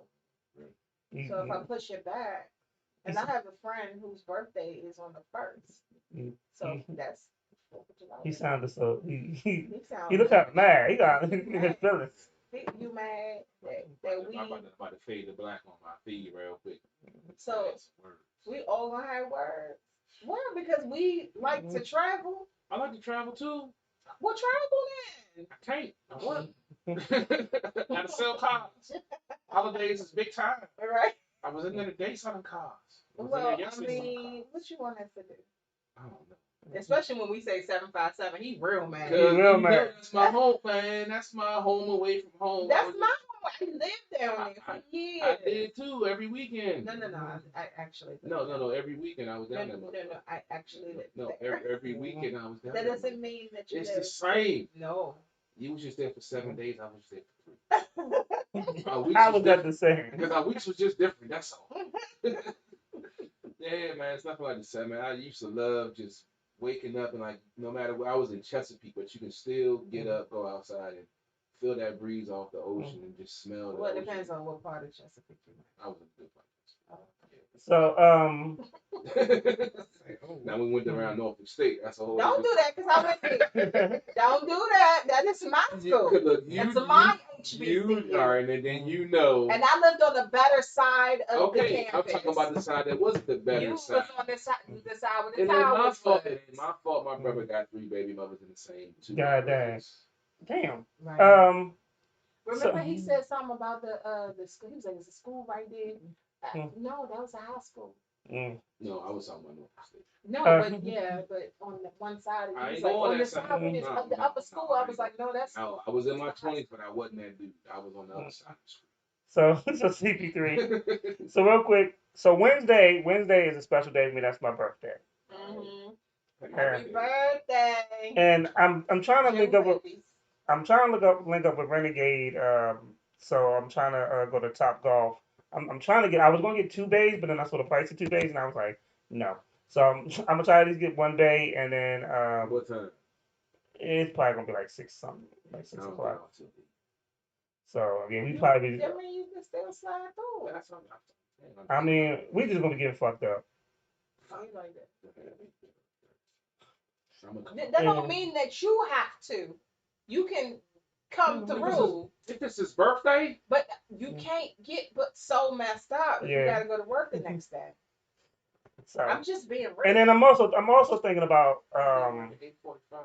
It's his birthday, so just make sure that he everybody got So- his stuff that he needs. So I mean, I want to formally invite y'all out. You know, when I do it, and then also I know you work on Saturdays. I'm probably gonna hit Chevy's for that bottomless mimosa brunch in the morning. I love Chevy's. I was I love upset when Brandy Ron closed there. Yeah, I went to the one in Pentagon City, Yeah. and they got brunch in this bottomless mimosa. And I was And like, this I'm was about to on get. Saturday? Yeah. Oh, I seen love pictures. brunch. He had pictures. I know. I saw he had put pictures. Well, what you want us to do? I don't know, man. You be mad because we like do stuff. I know, and I wish I could too, but my job, my new career won't allow me to. You could do stuff, just not. You could do it on a different day. I think off was Tuesday. Sometimes, You but wanna- sometimes you you wanna- be off on you wanna- Sundays. That's the best Sometimes. brunch days. Sundays are the best days for brunch. You might not. See, there you But go. next Sunday we supposed to be going to Rome. Yeah. But that show ain't until 7 o'clock, so we can actually hit a brunch early that morning. See, you see how that works. So I tell you what. So here's the idea. You got a good point. So instead of me going to brunch on Saturday, we all meet up and we can go to brunch on Sunday. That fine with you? Who driving? The Rome. If we all go to brunch and bottles of most, we need to get a designated driving at this point before we go any further. So we can hit the Chevy's out Pentagon City. Yeah, I love Chevy's. So Cause I'm a I've never taco been to fan. What? that's See, I don't really. I used to hit Chevy's for happy hour. Happy hour was lit. Chevy's for any time is lit. See, I've only done brunch when like I do take it with my mom. But on it ain't Mother's Day even and about stuff like just that. brunch.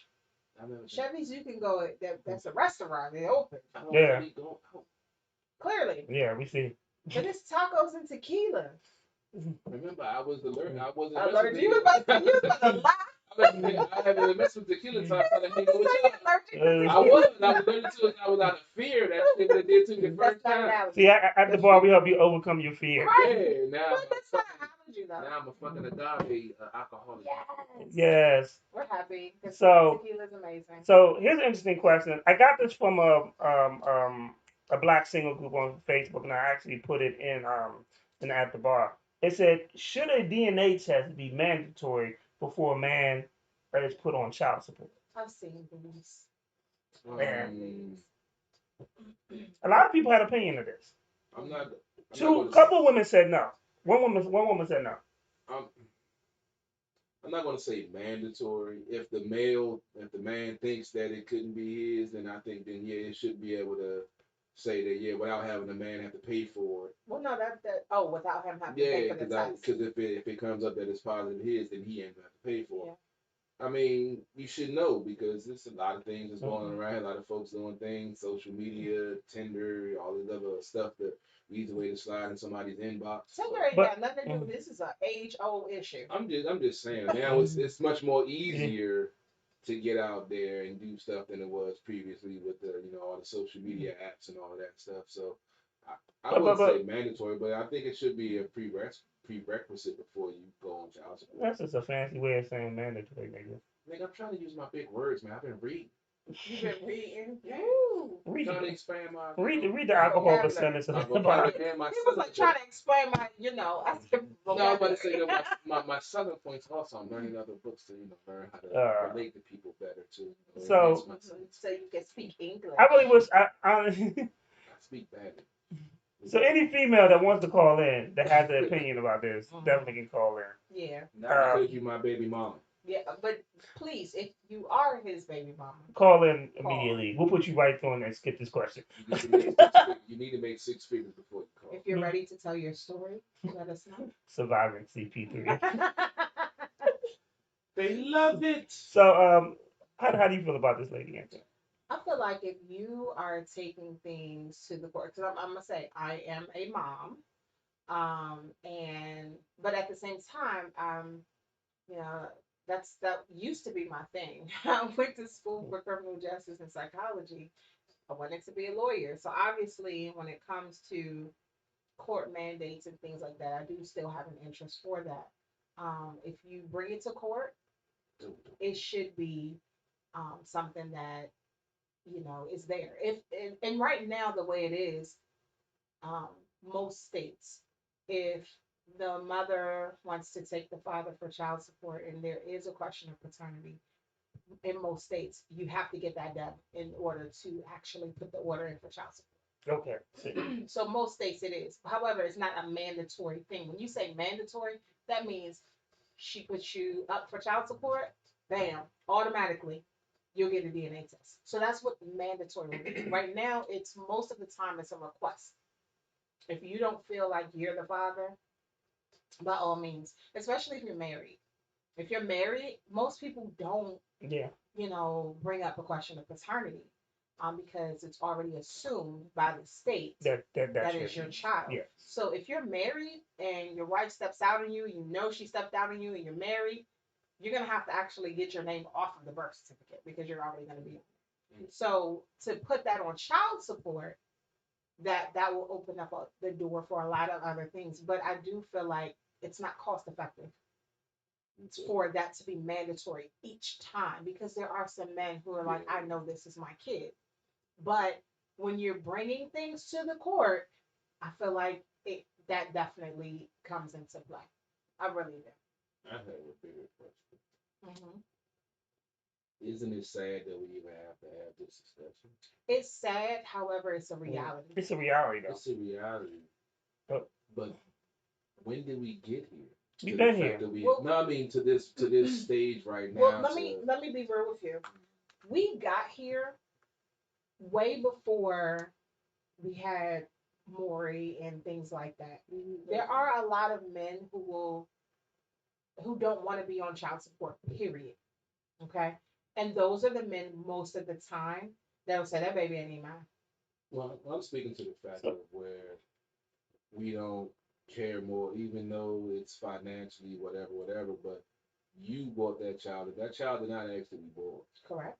You brought that child into the world, but because you're not with mom or / dad, you feel like you're not supposed to be responsible for that child that you helped bring into the world. Yeah. When did the lack of responsibility? But at the same time, on the other end, you got men that are being held to be responsible for this child, and that ain't it. I know a couple of guys that. So let me interject. I want to respond to what you were saying. Go ahead. So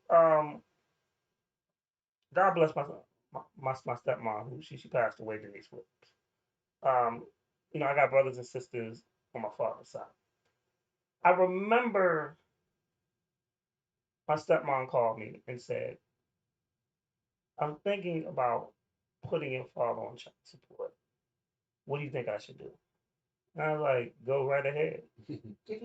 I was like, because he didn't pay nothing for me and my brother. Mm-hmm. So, and I love my father. We got a great relationship. But at the same time, keep in mind, while he was living good in New York, we was on free cheese and food stamps in Virginia. Mm-hmm. One of the reasons my brother went to go hustle and got into the drug game is because we were poor. We lived in subsidized houses. My mom was a daycare provider.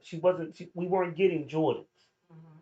We weren't getting the new clothes at the beginning of the school year. Mm-hmm.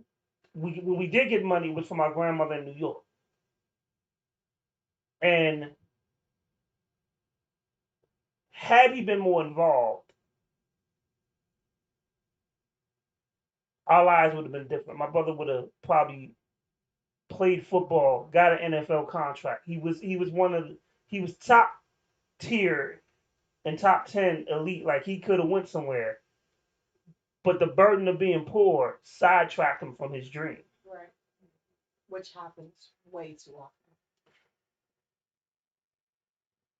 Back in the days before everybody was, ooh, I got an EBT card. That's a black card. When you had to go in the store With your little actual with your stamps. food stamps, With your actual stamps. and you had to wait for your friends to leave because you get teased. Yeah, now it's cute. Now it's cute. Now you got niggas hustling EBT cards up here. Yeah. Right. You got people asking, who got an EBT I card? ain't never clowned nobody that took food stamps EBT, but I damn sure love my EBT. So And the pandemic gave out the kids. Yeah. To the kids. But you know, this is back in 2 large pizzas right now. but this is back in the early 80s. Right. Or late 80s, either or. Nigga, we was poor. It was a whole different. And it was a whole different mentality and a whole different time. And like I said, had he been more involved, I mean, we saw him when we went to New York. We chilled and stuff. But it wasn't like we was getting extra cash, from school time. That was my grandmother stepping in. Yeah. You know. Doing what she could, which is not even her responsibility. Exactly. It's not the grandmother's responsibility, nothing. It's the two parents. And far too often it is lopsided. I believe, me personally, I believe in child support when it is supposed to be, like court order child support when it's needed. Here in Maryland, it's called Child Support Enforcement, CSE. And I feel like it should be used when it is needed to be enforced. If he is not paying you anything, not assisting, then you go to child support. Now, if this man is giving you money and assisting you, and you go to child support just because you're mad, that's a whole problem. I don't like it. Is, and that can backfire. So because because they'll give you less. Because I'm gonna tell you, They'll give you less. I don't want to be. I can't say no names, so I'll say one of my relatives was taking the child support, and then when the judge saw how much he actually paid and all the stuff he was doing, she wound up getting less. Yep, that's what happens. He's like, oh no, he overpaid. That's what happens. That's what I say. It's sad that folks will put monetary value on a child's life, and that's why I say, when did we get here? I mean, granted, I don't have kids. That we know of. Go ahead. I forgot this plan. But I have nieces and nephews that I love, and I do what I can to help. When I can, and it's like, when did men/women feel like it's not their responsibility to even not even pay for, participate in their child's life? I'm like, these are your seeds. This is what you laid down and made, but you don't want to be a part of their lives and even not even, like I said, not even financially, just go to the park, go do stuff with them, and be a dad or be a mom. I don't understand that shit. But here's the crazy thing is, there are tons of stories of fathers who have children, and they know that that's their child and don't do shit. Right. Or you got the people that halfway do it. Yeah. You got some people that give money but don't spend time. Yeah. Or spend time and don't give money. That's a problem. Yeah. I would rather you spend time and not be. I'm not saying, I mean, if you have the funds and you're not doing it, then that's one thing. But if you don't have it, but you're at least spending time and being in that child's life, I feel like that's more valuable. Well, then, I mean, the financial assistance is cool. 151 just said he would spend time with his father, but didn't get the funds. True. And that had a big effect on his brother. So at the same time, it takes way more to be a parent. Oh, see, that beautiful state. We don't have parents anymore. We have people with kids. We got baby daddies and baby mamas. Yeah, and that's to co-parent. It involves time. It involves instilling things into your children, and unfortunately it does. It's a reality. It involves finances. If in fact, you got one parent over here, especially if the time is not equal, and you got these weekend or every other weekend situations, and you're not forking up anything. Come on now, that ain't right. That ain't right. Because what if that child is in need? Like you said, so many kids are in situations where the mom is on food stamps. The daddy is just doing him, you know, living comfortable, living more than comfortable, and flossing. But the kids, when they at their primary home, their primary caregiver's home, it's a whole different ballgame. And And that's the father thinks, oh, I'm doing better than the mom. That's not cute. yeah. I mean, in my situation, like I said, I don't mind telling personal stories. Right. So the thing is, we never look at how it affects other people. So because my brother Dream got the first, so did mine.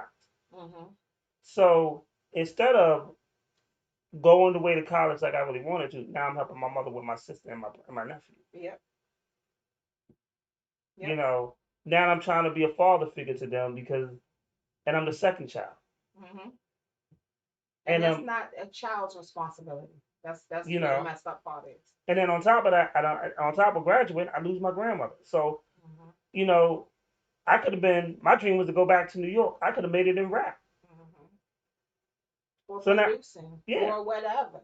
Or whatever. But two dreams, because of one action, two dreams are now killed. And people don't understand how these things affect children. And real talk, without knowing the background part of it, like the child support, kids still see certain things. Yeah, you feel it. You see, okay, well, mom is struggling, but dad balling. Yeah. Why? Kids, they may not know the dynamics, but they know something off. They know something off. They know if I'm going to dad's house and he's picking me up in a fancy car, And got fresh clothes on. and then when I go to mom's house and she has to come get me on a bus or send a cab for me, it's something different. Why dad in fresh clothes, but I'm not? Yeah.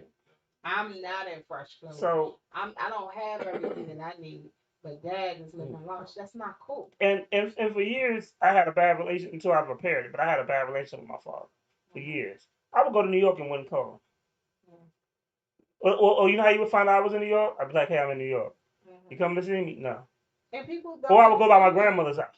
And real talk, a lot of people think that, it's the mom that was bashing the dad or No. a lot of times it's not. It wasn't. My mom never bashed my father in front of me. She never. But once you get to a certain age, you see. Yeah, you feel different. You got. And I mean, there are a lot of men out here. I mean, I grew up, surrounded by males in my life, and I will say that there are some mothers that they receive it, they don't spend it on the child. That's true. Different. That happens. But at the same time, most of the time, that's not the case. I'm gonna be real with you. I know a lot of women out here that are receiving child support, and I actually don't know anybody who's doing it. I personally do not. I've heard of it. I ain't gonna say I know directly, but yeah, But what's funny is that my own personal experience, I was accused of that one time.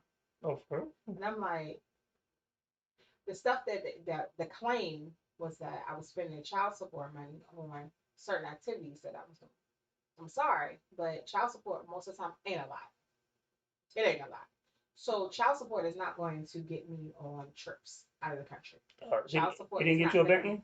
No, child support ain't gonna give me front row seats to anything, box seats to anything, season tickets to anything. A bunch of concerts and things like that. That child support is not gonna give me that. Most of that is just hate because they haven't been financially because they're not putting their time emotionally. I didn't say who said they claims, but all right. Because my I have a family member that's going through the same thing. Child support, the father, well, the sperm donor is nowhere around. He doesn't contribute financially, and then when he finally does get money, he complains, that they take the child support out, and then has the audacity to ask to claim the child during tax time when he's never the fuck around. And like I said, I've been wanting to beat this motherfucker ass for the longest time. It's clear on your taxes. Yeah. Do you provide more than 50% for this child? This motherfucker barely provides 50 cents. That's what I'm saying now. But this motherfucker try to do that. Damn, he really aggressive with this one. This motherfucker is. Because I've been wanting to beat his ass for a while. Oh They will not let me beat. It took 6 people to hold me back from beating his ass one time. They will not let me beat his ass. I'm trying to be cool. But one of them 6 people should have gut checked you. Like on the slide, like boom, to make you fall down. Nah, they had to tackle. because I was about to beat. I was one. God, they had to tackle you. They had to tackle me. I was about to beat his ass. But you expect us to believe that story with the Philly fans. That But you- go ahead. They didn't choose violence that day. I didn't want no charges. I had just beat a case. But and you I wasn't wanted. trying to go. First of all, we gonna go back to you beating cases. But you didn't want to catch no charge then, but you wanted to catch a charge another time. Got you. Because it depends What on year what was my this? situation is. Yeah, what year was this? This was 2009, it's might have been around what? 2010. I think it was after my dad passed. So I think it was around maybe Oh, so you weren't 2007. redeemed. Okay, got you. No, I told you, I did not swing. I did not land a punch in that whole exchange. Okay. We didn't ask if you let it punch. It was the intent. But look, didn't there was clothesline no, I nobody? committed no violence that day. It was You didn't the clothesline intent. nobody? The only reason why you did not commit violence per your story was that you had 6 people that tackled you. Yeah. However, so therefore I did not commit a violence. However, the intent is that you were not redeemed, like you said. cannot Oh, I be made jailed it. for intent. I made it. You cannot be jailed for intent. There's I did a lot not of put charges that involve intent. But Thank I you very didn't. But much. I did Intent not to put kill. hands on him. I didn't threaten his life. I didn't say I was going to kill him. I just said I was going to beat his ass. That's assault, but I never touched him. So therefore, there would be no charge. You threatened his well-being. But I didn't get within. A threat is just a verbal Okay, communication. here's the thing. We're not just talking about charges. You do know that, right? Everything doesn't boil down to charges. Yes, it does. No. When you start talking about how you went to therapy and made a change in your life, it does not just go to charges. Now, when somebody Oh, comes Lord. for your family, what do? You pull up. I'm not the one that said So I'm just trying to let you know that that you I don't went have to the same therapy reaction. and made a change. But You never gonna hear me. Now I will say Because you- I have worked on my anger over since 2010. See, I have worked on my anger, but I will not say that I have completely turned around. I have. I will I say don't. I'm I don't better. have the same violent tendencies. But you said you don't have the same violent tendencies, but you still got them. But I You don't still act. have- No, okay. I don't act on them. That's what I meant to say. Yes, you do. That was acting on it. But that was years and years ago. But that was still after your turning point. But But But I still didn't put hands on them, so I was still successful. no, you were not successful. The 6 people holding you back were successful. That's just semantics. What?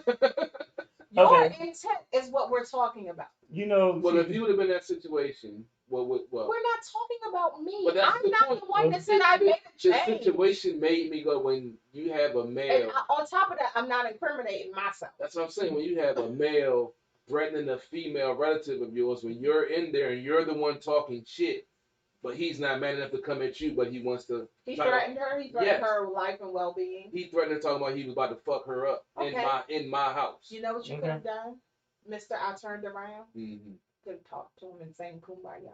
When you a stupid motherfucking I come here and give him a hug. excuse the expression, dumb Look, immigrant. or you If could have somebody called had the to help police. you pass your GED equivalency Or you test, could have called the police on him. You turned a new leaf. I'm just saying. So I didn't say it was turned completely over. It was turning over. CP3, CP3. Let me save you real quick, CP3. And a happier note, Chadwick Boseman is now the new face of Howard University School of Fine Arts. Yes. And who made that decision? Anyone know? Was it Felicia Rashad? Yes, it was the new I did dean. not know that. She's the She was dean. his mentor. I didn't know that until Well, no, I- she was his teacher, not just me, mentor. The relationship between the two of them, she taught there. He was one of her students, and how Denzel got looped in. The students had this program that they were going to do in London to study abroad. Yeah. And they didn't have enough money, so Miss Rashad decided to call up one of her friends, Denzel. Denzel paid for it. So, and Denzel joked later on about to Chadwick, like, you owe me some money, Yeah. But because that was a really good investment. So thanks to those two people who give back, celebrities, entertainers who give back. Okay, that's You want you on the show? I just wanted to say that, but so Miss Rashad, because I'm gonna give her due diligence, but she, you know, saw something in him and was very proud of him. And now, you know, fast forward to today, she's the new dean of the performing arts portion of Howard. And her being the dean, as soon as that was made, bam, all of a sudden we got Chadwick, you know? Damn. Right. And that was her baby, that was her heart. Come on now, you know that was her. That has her written all over it. If you ever got a chance to meet her, would you call her Miss Rashad? I sure would. Or Miss Hudson? I will call her Miss Rashad. Get it right. I gotta call her. And her sister, I met her sister before I called her Miss Allen. Oh yeah, Miss Debbie Allen. Yes, yes. And Yes. nobody like Miss Debbie Allen, honey. So And Miss Rashad. Those are some women right there for you. they're you know? very powerful black women. Mhm. Honestly, they were the standards of growing up. Like, Yes, they, I watch the Cosby Show every day. And don't forget now. Shit, Fame was a good ass show. Miss Debbie Allen is the reason why we had A a Different different World. world. True. And so with that said, and I'm gonna be real with you, a different world motivated so many people, especially in our generation, to go not just to college, but to an HBCU. The only black show to come on about black colleges that was really successful. Let's talk And it made- more about What? that. Yeah, I wish we would. I know that we've had this conversation because I've worn my Hillman sweatshirt before, but today would have been the day. Well, I watch the show because it's on. I hate the pub TV one because whatever. But they still play the Cosby Show and still play different. I watch it And every so does what's it? Amazon Prime has it on there too. Well, I'm just putting that out there to that plug Can that I it's get- on there. Can Go I get ahead. back on my? I'm sorry. Go ahead. I'm just saying, we've always spoke about the positive role models for black folks to aspire to.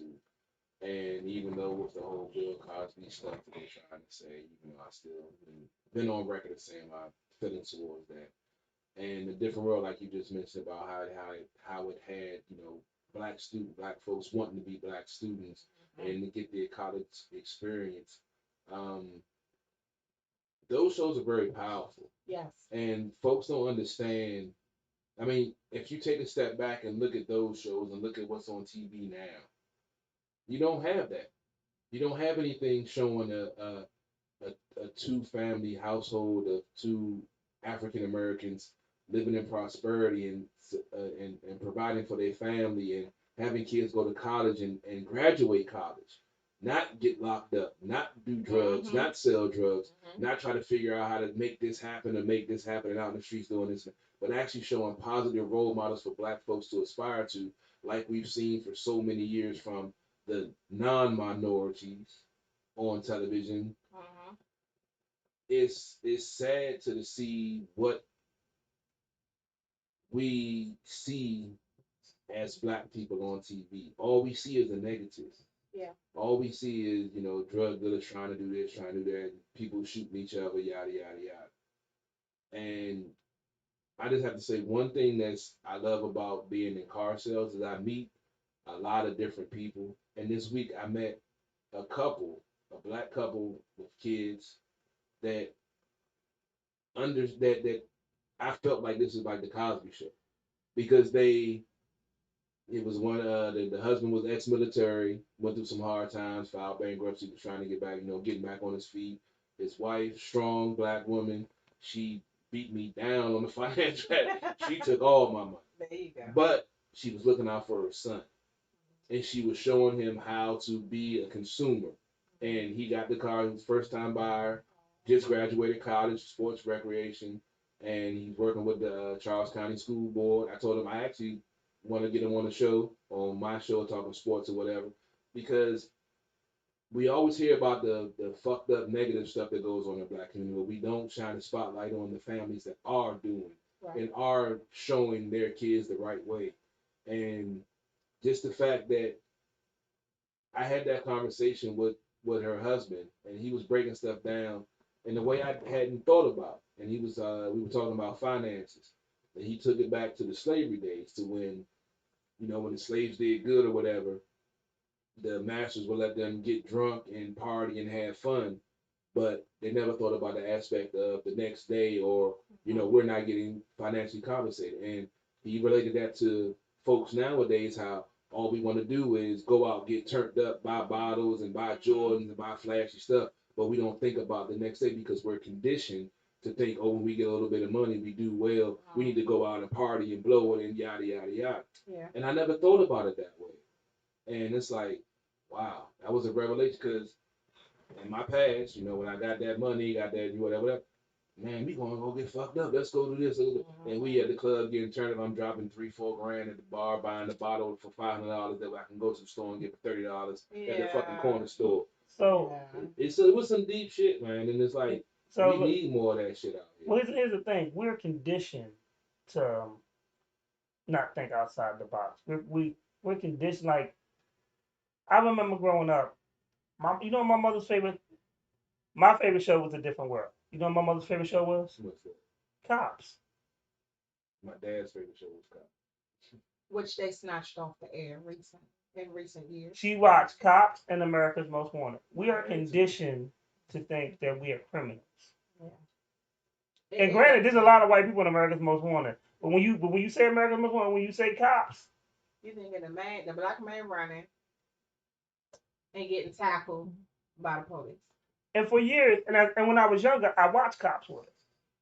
I watched America's Most Wanted. And then as I got older, I watching that shit. Yeah. Yeah. I got more from watching A Different World than I ever got from Cops. Yeah. But we are conditioned. I rewatched the whole thing. So. But we are so conditioned to live in negativity. Yeah. You know, and there's so many, and it's so much of it's so much programming to us to think that there's a ceiling and we can't go no higher than it.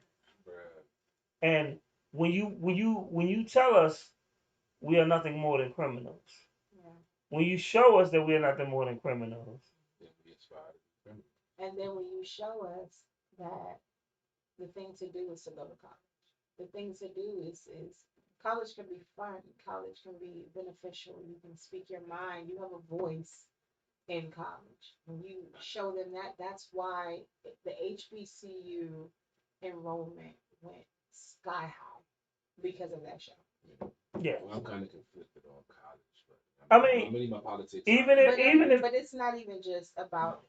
It's just that show demonstrated not just necessarily college, but it went over to the black college. But it showed the brotherhood and sisterhood. Right, and black history. You know, I mean, that show touched on a lot of different issues. Yeah. It touched on hip hop. Some of those issues we still got you know. today. Yeah, they definitely did. Heavy D was on that show. I had a great conversation with Jasmine Guy about hip hop. Mm-hmm. And yeah, because she was hating on it. You know. Then there was the episode about when light skin versus dark skin and Kim, and then they broke down the whole Mammy. Mm-hmm. Yeah. You know. And her embracing herself and her history and things like that. I that was I think that was a Black History. Yeah. Month. You know, everything from and pregnancy, Diane Carroll, I mean Patti LaBelle, the mamas. You know, but even and they talked about abuse. They talked abuse, of things, and then police brutality. Date rape. You know, racist out and around. You know, when they went to that game for that other school, and the guys were being racist towards them. Like it touched on so many things that we still do. They did, and Tisha Campbell was in the episode. And you know Debbie Allen was proud of that. She said that's the one first was proud. But what's crazy is that she said that they couldn't even put at that time couldn't put an image of a condom on the air. Yeah, they can talk about it. Talk about it, like which was a thing. Most people don't talk about them, but they talked about it, but they couldn't show the image of it, and that shows you now. I mean, if fast forward, not even that far ahead, TLC had condoms all over them. Yeah, you know, he was like, it's in my wallet. They never showed it. Yet they would not show it. And Debbie Allen was talking about that. It's just I appreciate You know, and real talk, we wouldn't have had those two shows because the Black family being successful, we wouldn't, because the Cosby Show that definitely touched on things. We wouldn't have that if it wasn't for Bill Cosby. But we have to look at that. How you got to look at how dynamic that was to have a two-parent household of successful Black people with all them kids. Raising Black kids, graduating So, college, at and one point, aspiring to be better. At one point, NBC was like BET. Yeah, that's true. It had the a lot of Cosby Black Show. shows, yeah. It had the Cosby Show. It had A Different World. It had The Fresh Prince of Bel-Air. It had Into the Night. It had a couple- yeah, very yeah.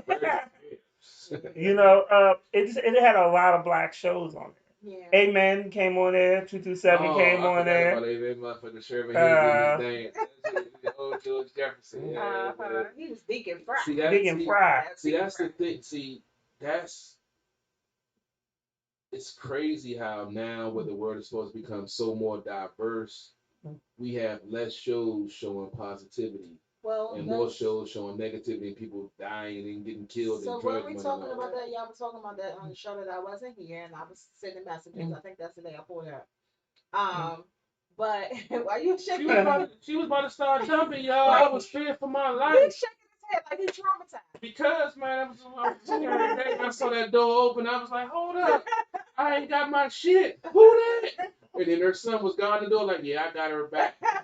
You try to come through this door, I got you, son. But the thing is that there are Black shows. Unfortunately, these networks don't pick them up. Are not picking them up the way that and I do see a narrative that the shows these networks do have.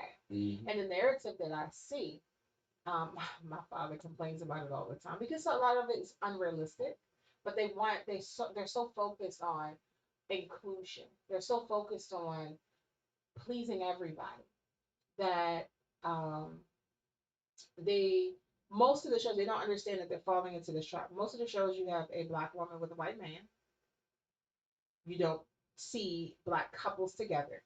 Now, yes, we do see in society, we do see a Black woman with a white man, but that's not all we see. True. What about the Black couple? You know, that's not pushed the way that it was. Strong Black families. Then you'll see the Black guy who's gay. Most of the time, that's what you see on these networks. Where's the straight Black man? Yes, we do see gay Black men in society, but where is the straight Black man? So one of the things, and I have no problem with the LGBT, whatever that community. Right, no problem. I got a cousin that, and he's gay and loving to death. Plenty of cousins. So, but I'll tell you this. So, this is one of the reasons why I stopped watching Arrow. Oh my God. Arrow. So, but not just Arrow. It's a bunch of others. Black Lightning. That's another one. Yeah. Mm-hmm. But the reason why I got stopped watching Arrow because I know comic book history. Yeah. So Mr. Terrific's on it. Yeah. And he's the second Mr. Terrific. The first one was a white guy that died or whatever. And in the DC universe, he's the third smartest man on the planet. Yeah. Smartest. Third. That's big. He is the third. So when I say this as in how I want people to realize how important this is. He's smarter than Batman. Right. There's only two other people on the planet that are smarter than him, and one of them is Lex Luthor, because he's probably the smartest. One of them is a guy that can go toe to toe with Superman and has no superpowers. Because Lex Luthor doesn't have superpowers. Right. He's just smart as shit. So he's the third smartest man on the planet. He's an Olympic athlete. His backstory is he created the T-Spears and stuff after his wife and child died. And that's how he became, and he also he's a doctor. So, and that's how he became Mr. Terrific. Right. On the Arrow show, they made him weak. Because Green Arrow is not even, is really just Green Arrow is not as intense as they make him out in that show. Yeah, they ripped him off. Basically, what they did was they took Batman's personality and they put him in, and they put it in Green Arrow. Yeah. Green Arrow is more of a hippie. He's more of, why are we fighting when we could be making peace? Real talk. But in the show, nah. In the show, he go hard. He before Batman. Ho. Yeah, he gung ho in that show. So, in a fight, if they fought one-on-one, Green Arrow would get his ass kicked by Mr. Terrific. But the way they betrayed Mr. Terrific, even when they introduced him, they made him nerdy, they made him scary, and then eventually they made him gay. Yeah, that's the part that got me too. And then they also, his personality, at one point he led the JSA, the Justice Society of America. That's the precursor to the JLA, the Justice League of America. Mm-hmm. Those are the heroes that were from World War II. It was called the heroes from the Silver Age, or from the Golden Age. Mm-hmm. So when they brought him back into modern day times, he was the leader of them, and they made his personality so I just got to the point I just couldn't watch it no more, because they were scared to have a strong black male character in there, and then so they did everything to damper him. Yeah. And it's just so hurtful because he's a great character. Yeah. And instead of sticking to the script, i.e. the original storyline, they fell into that trap where they wanted to make everyone feel included. Yeah. And in reality, you tainted your brand just to appease people that weren't even actually requesting that. Yeah. I think nowadays, unfortunately, in this state of where we're in, a lot of folks are trying to think proactively to not offend or hurt people's feelings or rub someone the wrong way, but won't complain if you do something. Oh, you're only having this type of character. Oh, you're not representing this brand. So like you said, that's what I'm saying. They're ruining the story, but they're trying to appease the audience so they can still get raped. Because on Supergirl, it was like, why is this girl gay? Yeah. And the same thing with Black Lightning, the daughter. Yeah. Now, I will say, though, she, in the comics, it was never really truly addressed as far as her sexuality. Yeah. So I can understand maybe you want to leave that open. But here's comics. They were made for kids. I don't know. So here's the thing. One of the first openly gay superheroes was Quicksilver. No, not Quicksilver. North Star from Alpha Flight. You could build his character up. But this is. Let me. But I'm just saying. Let me finish though. That is gay. Why don't you just? Because and that's the kind of point I'm trying to make is he was openly gay. He was openly gay for years. So somebody decided to write a comic and they retcon Iceman, who's been with all these women, and they wanted to make him gay because he's more popular instead of working with the openly gay character. Yep. So then they went back and he said, "Oh, well, you're gay." But like I said, and there's no reason, like people aren't screaming to do that. Right. When comic books is one of the first place that was like, hey, we got a gay character, and that's before this whole movement came. Yeah. And it was widely accepted. Right. So now we want to rechange history and make people who weren't, and it's just not. It hurts the brand. Yeah, it does, and it's insulting. And if you're a little kid, if you're a little black boy, and before we had the Falcon and the Winter Soldier, the black heroes that were on TV was Black Lightning and Mr. Terrific or for Arrow. That was it. And then you make. Let me finish. You make Mr. Terrific soft, and I'm not saying he's soft because, but his whole character is soft, and he needed to be confident. He needed to be strong. He's nothing as the comic character I read, right. And you took all the core out of him and trashed him. Then with Black Lightning. So when he becomes aggressive, he's the angry black man, and this is how they see him. Destroying everything. He goes from the intelligent principal, but then they turned him to the angry black man. And his daughter, who is a strong black woman, immediately, guess what? She gay. And wasn't she like, was she ever with another black woman? I don't recall her being with another black woman. I don't think so. No. Because eventually they brought the character Grace from Teen Titans, and in Teen Titans, I think Grace is like Asian. So. Yeah, she wasn't never with it. But my thing is, you want to do this inclusion thing, but while you're doing this, first of all, you're doing this inclusion theory that you got going on. The people that you're claiming to include are not asking for this. And in return, you're actually excluding quite a few things as well. Because for some reason, we're talking about all these shows that we had when we were younger showing black relationships. Yeah. Strong black relationships. But in modern day, where are the strong black relationships? There's none. Even if you want to show like the Black Lightning's daughter, you wanted to make her gay. Does it have to be an interracial relationship? But it always has to be an interracial. It was the great thing is you were Black Lightning and his wife. At some point they become separate. Yeah. I stopped watching because it was a terrible show. Yeah. But it didn't. But they don't ever show two black women together. I'm confused. Yeah. So I guess now is where my different logic comes in the key. Because I've never been a comic book guy. So when y'all breaking all this stuff down. But this happens in non-comic shows too. I understand.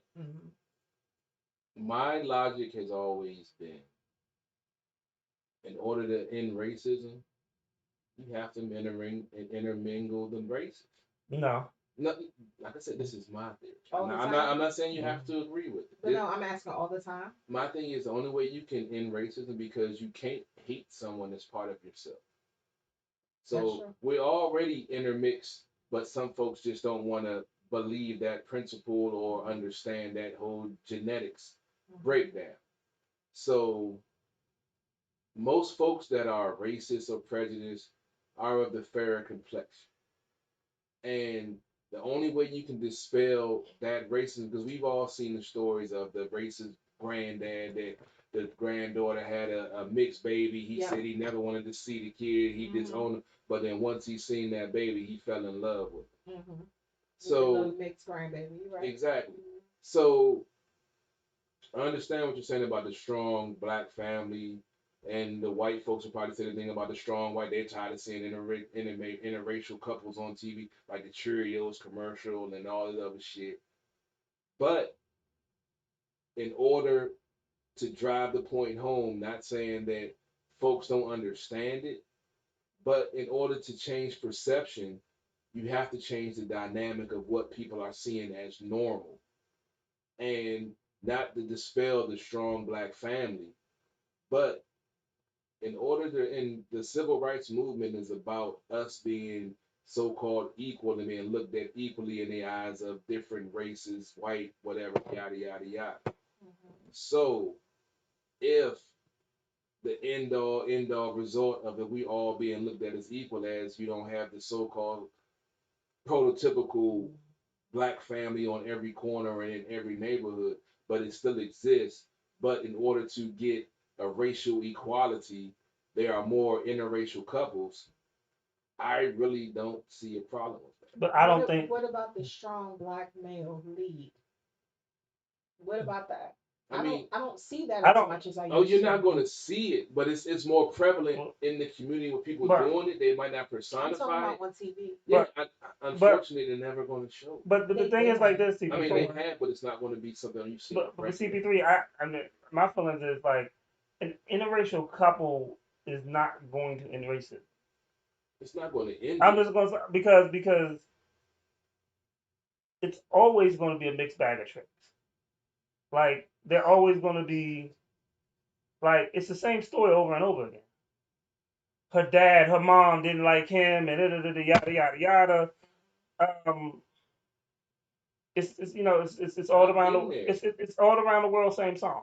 I've been But see, there. Like I here's said, I've dated white women where their white fathers did not what like me. we're trying to explain to you is that first of all, a strong black family being displayed on network TV that show this every single week. It's not just about us feeling like we have representation. It also It's a kind strong of helps. message. If in fact, let's say I am a white person, I have never really come in contact with a lot of black families, and I'm watching this show, like the Cosby Show. I'm watching this show, and I'm like, oh, they're going through the same things that I go through. They're going through the same thing. So at the end of the day, it's not just showing interracial relationships that honestly, if you look at network TV, it's more common on network TV than it probably is in real life. But to show how the other side lives, you know what I mean? To show the dynamic, we need to see as a country, not just the black community, because we do get inspired by those things. We got inspired by the Cosby Show, but for other people who have never actually experienced that, show them a positive black family experience. That would be helpful. And I will give props to that Cedric the Entertainer show because they do exactly that. They had a black community, white family moved in next door to Cedric and The neighbors. Tashina, yeah. Yeah. And other than that, it's like But that show helps with racism. I will give you that. But I you gotta mean, I think. definitely see your But point. You make that second point. you gotta think about it like this. This is how I think about it. Like when I remember watching Good Times, and James was everybody's father for a very long time. But look at the character they got to replace James. Carl. He was weak. He was soft. He wasn't James. Because And they were poor. Let's keep that in mind. That was But a it was- display of a black family. it was, but they took the strong male figure and they killed him off. Cool. They killed him off No. to replace with a weaker family member. That was the issue between Norman Lear and the guy that played James. They wanted to keep his character. That was more of a contractual thing. I see what you're saying about relating Right, but to who they Carl. replaced They him replaced with. him with Carl Yeah. in that aspect. But also, Carl was a successful businessman and lived in Arizona. Even though he was soft, he still personified a black man that was successful, that was able to take Florida out of the ghetto and move her into a better environment. So who do we remember? You remember James? Exactly. Damn. But I'm just saying. Yeah, oh, yeah, I was hurt too. Nigga, I really thought James was dead. Yeah, James was dead. Bruh, I didn't know until I saw one of the Cosby. I was like, oh, That man wasn't dead. when he was in the Cosby show, when he was Bill Cosby's position, I was like, oh, James. Thank you, Lord. But it was abrupt, so a lot of people was like, "Wait, did he Yeah. really die?" So Like, I mean, and when you sing for it's all on how you look at it. But Carl wasn't the strong black man that James was. But that same strong black man that James was uneducated and had to work 2-3 jobs trying to make those ends meet to provide for his family. No, Probably he not. didn't. No, I don't think he did. Like, And I he think was in they the said projects working 2-3 jobs trying to support his family. But then you have a rich black, not saying rich, but a well taken care of black man that maybe wasn't the strong militant type, learn how to play the game with the white businessman so he could become wealthy like him and be able to take her out of that project mentality. Yeah. So you can look at him as weak, or you can look at him as he adapted to the environment he was given and learn how to provide for his family, playing that game of the white man in America. I think that it just shows two different types of black men. We all know a James and we all know a Carl. Yeah. We do. James, he was good for one thing, disciplining them kids, trying to keep them in line, because Lord knows JJ needed it. JJ Dynamite. JJ needed that junk. And real And talk. Thelma needed it Right, too. I was about to say, real talk. No. Because Michael. Thelma was running around here with these little boys trying to marry African And people and princes and stuff, like, Michael needed it too. That boy had his own money. Michael almost joined that gang. Michael was a little. That was out of fear, though. That was out of fear. He was But like, at the same time, James was needed, at that time, and I am happy. And then the complaint about the show itself was that why they always gotta have hard times. It's called Good Times, but they had hard times. That's called being black, living in America. Right, but they were so poor. Like I mean, so poor. It's like, where's the positive? So therefore they introduced Carl, which I'm gonna be real with you. It kind of bothered me a little bit because they had to introduce a new male lead to sweep them out of that Yeah. situation versus the mom. I remember she was like, I'm gonna go back to school at one point. Remember that? Yeah. And James ain't want her to work and he ain't want her to, so why not take that opportunity and get her an education, a good job, things like That that. was a different time. It was a different time, Yeah. but at the same time, mothers were doing it. Yeah. She was a Not- widow. It wasn't like they got a divorce, so it wouldn't have been a problem Well, if he she didn't have- raised up and got her family up out the ghetto. I just remember saying, damn, Yeah, ain't like he had life damn. insurance to take care of him and get him out of it. I'm just saying. She barely had a hospital education. She was a bus driver. But She was trying to that improve is herself. real. That's Exactly. realistic. That's realistic, but Ray having 3 kids, trying to They go was to school. two I niggas was was like, They was niggas was True, that that's true. so for her to get up and fight through that situation, to me, I feel like would have been a little bit more realistic than her marrying some dude that got money and swept her off her feet and run up In out the of 70s and 80s, Yes, women were barely in the workforce and in full force. but in the but 80s. there were women who did it. That's Yeah, my but thing. they weren't success. They weren't as successful. We're talking about the image that they're putting out to the rest of the country. And These shows tend to remember, motivate people. we were smoking cigarettes in restaurants with little babies right there. They didn't give a fuck about perception. It was about the almighty God. They did. That's why They were smoking cool. They weren't on Newport. They were smoking Wasn't no cool. filters on them motherfuckers. They were the little baby. That's why the perception is the reason why the network put a black family that couldn't get out the ghetto on there for so long. But they got complaints, and that's why they end up getting out the ghetto. Only because the network was being pressured. Let's be real. Well, also Norman Lear was a prime producer that put the racial thing out there on the network platform. Correct. So the stage that he was using, as I say, he was playing chess and they were playing checkers. He was putting out. He was down in the white man on those shows, but the white man still laughed because, oh, you're making me money. But he was still awakening to community of what the fuck was really going on to the folks that were so engulfed in the fucking misery that they couldn't see the whole game plan. So for some folks, it shined the light to see the big picture, to see really what was going on. And that's what I think the whole, like I say, TV now is so polluted, diluted, yada, yada, yada. But you can learn from anything: TV, reading, books, movies, TV. I always say that I watch movies and I'm going to learn something from it because there's a lesson to be learned in anything that you do. So in order to get it out there on that platform in that time and age of the 70s, 80s, when racism was still rampant, they didn't give a fuck. They'd call you a nigger, beat you, smack you with a billy club, do whatever, and they didn't give a fuck because they know nothing was going to happen to them. Right.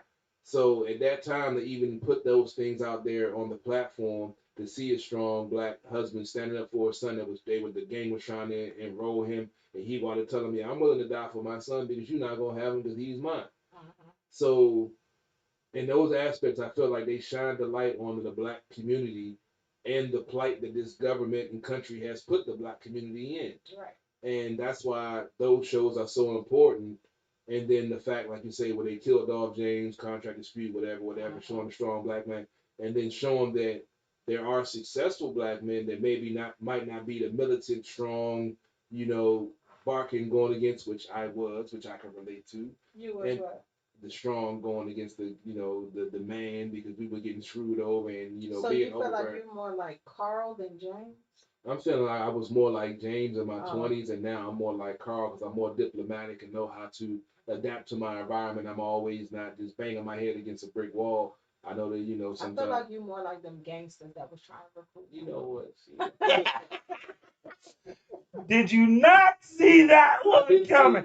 I saw you were there. I didn't see that the kid did block now. Yeah, but no, Carl was the businessman. Yeah, that's what I'm James saying. was the disciplinary. Yeah, I was. That's who I was. Like even with my nieces and nephews, I was the disciplinarian. They act up. I come over, I beat that ass, let them know don't do it again. And come on, go with me to this cookout with this stripper. Yep, I remember. I was trying to get brownie points with the stripper. I I was mean, trying to get that but out. that's what you did. You disciplined them and was like, "Come on, go with me to this." They needed to cookout." get out. My sister was stressed out. I said, "Come on." I was going to take a stripper by myself, but I was down water. My sister said her and her boyfriend wanted to spend some time together. Could I take the kids with me? I was like, "Shit, okay, I'm down here. I said I would, so let's go." I It would just happened to never be a forget- stripper. I would never forget. And my sister still don't know, so you can't tell her that whenever you see her. Do she watch this show? I don't think so. I think she's doing work. I think she's doing hair right now, so she don't even know about it. Because I'm like, we done talked about this. This was a sometime. couple of times. I know. Like I say, Sunday she be doing other stuff, so I ain't worried about it. But yeah, you know, she had some friends. I'm trying to have some friendly, some conversation. So I let her spin around, spend time with one of these nephews. Let me feel like she was, I didn't have Part of the that. family. Yeah, Yeah, the baby wasn't born yet. No, yeah, something like that. But it worked out on my You might favor. make her feel special. Ooh. You made her feel special that day because when she walked up in that joint, saw them crack. Oh, yeah. I was like, oh, no. Fancy. I was like, what is this that he done brought up She in was here? on the pole the night before. She You was on the know crabs what? the next day, baby. I She tell you. was so happy. Was she on your pole that night? Yes, she was. That was After I dropped my nieces off, she was on that Ew. pole on the way back home. Ew. Hey, look, I told you that my bitch got me some pussy. Oh my God. Here we go. We back on this. I told man, it all comes back in a circle, baby. Let's talk about afros and good times or something. Like something different. Wow. Because I don't want to hear about you. We hear about your stories. You do not hear me talk about these sexcapades on air. Oh yeah, that's right. In here. I'm sorry, not Okay. I do not have to tell the world about some sexcapades that you be doing. That's in my past. Oh, okay. I'm a changed man. You only changed because you ain't caught up to nothing just yet. It ain't the point, the reason why. I'm just saying I've been changed. As soon as you catch something, you're going to go back to the same way. We ain't talking about that though. We talking about right now. All we can live is in the present. Oh my God. Once a always a That is not true. You know how long it's been? You know what? Here we go. Exactly. Here we go. I'm just saying, He be oversharing. Yes, you always Because I oversharing. don't give a fuck. Because if we go down this road, next thing you know, we gonna hear about you licking booty. I don't want to hear none of it. You know, Hey, you brought it up. Hey, you brought it I'm up. just saying. Give an example of You when opened you it. told You us opened too the much. door. You opened the door. Man. I was That gonna walk in. doesn't open the door for you telling us too much. You opened the door, so I was gonna walk in. I was about to go into. I'll talk about this real quick, and then I'll play y'all another one, two of the tracks that we did down in Atlanta. So quality control music rapper Metro Mars was arrested at high school graduation ceremony after throwing thousands of dollars into the crowd of his classmates reported. He's up and coming rapper on quality control. That's the people that brought you the Migos, Cardi B, all that good stuff. There's video footage that was making rounds on social media. He reportedly was throwing $10,000 in cash on stage in a ceremony at Langston Hughes High School in Fairborn, Georgia, about 25 minutes away from Atlanta. Everything's 25 minutes away from Atlanta. If you in Atlanta, you like 25 minutes from everything. Yeah. Like, real talk. Pretty central. Peachtree. He was 18 years old, and they arrested him. Basically, they wouldn't let him walk across the stage. They arrested him. What was the crime? Yeah, what was the charge? Throwing money. Well, you know what? For a black man in Georgia, right? it might be. They might have found a way. I don't even really say what the crime was. Being black in Georgia. It was a black cop too that arrested him. Of course. I mean, real talk. Do you know how many Somebody called times- the police and they told the police what to do. Out of all the harassment I've faced, you know how many times it's been by a black cop. Was it in PG County? PG County, State Trooper, Charles County, Well, Charles County, Howard County, everybody in Charles Montgomery County. Wait, Howard. Okay, so let me say this, especially to people who don't understand. Charles County and Howard County. Why were you even there? Howard County, I was getting some booty. Charles County, I was visiting my family. PG County, Did I you have was ass going in home. PG. I mean, back in the day, PG was investigated for I racial had, profiling. I had a rainbow coalition. I had a black one, a white one, a Spanish one, an Asian one. I think a Jamaican one. Might have even been a Trinidadian. I don't know, but they always fucking. Were you doing something What illegal? were you doing? They pulled me over for a legal tent. Did you have a legal tent? Technically, yes. No. they changed the law after I got my tent put on, and then I was in So you're the reason. violation. You're the reason.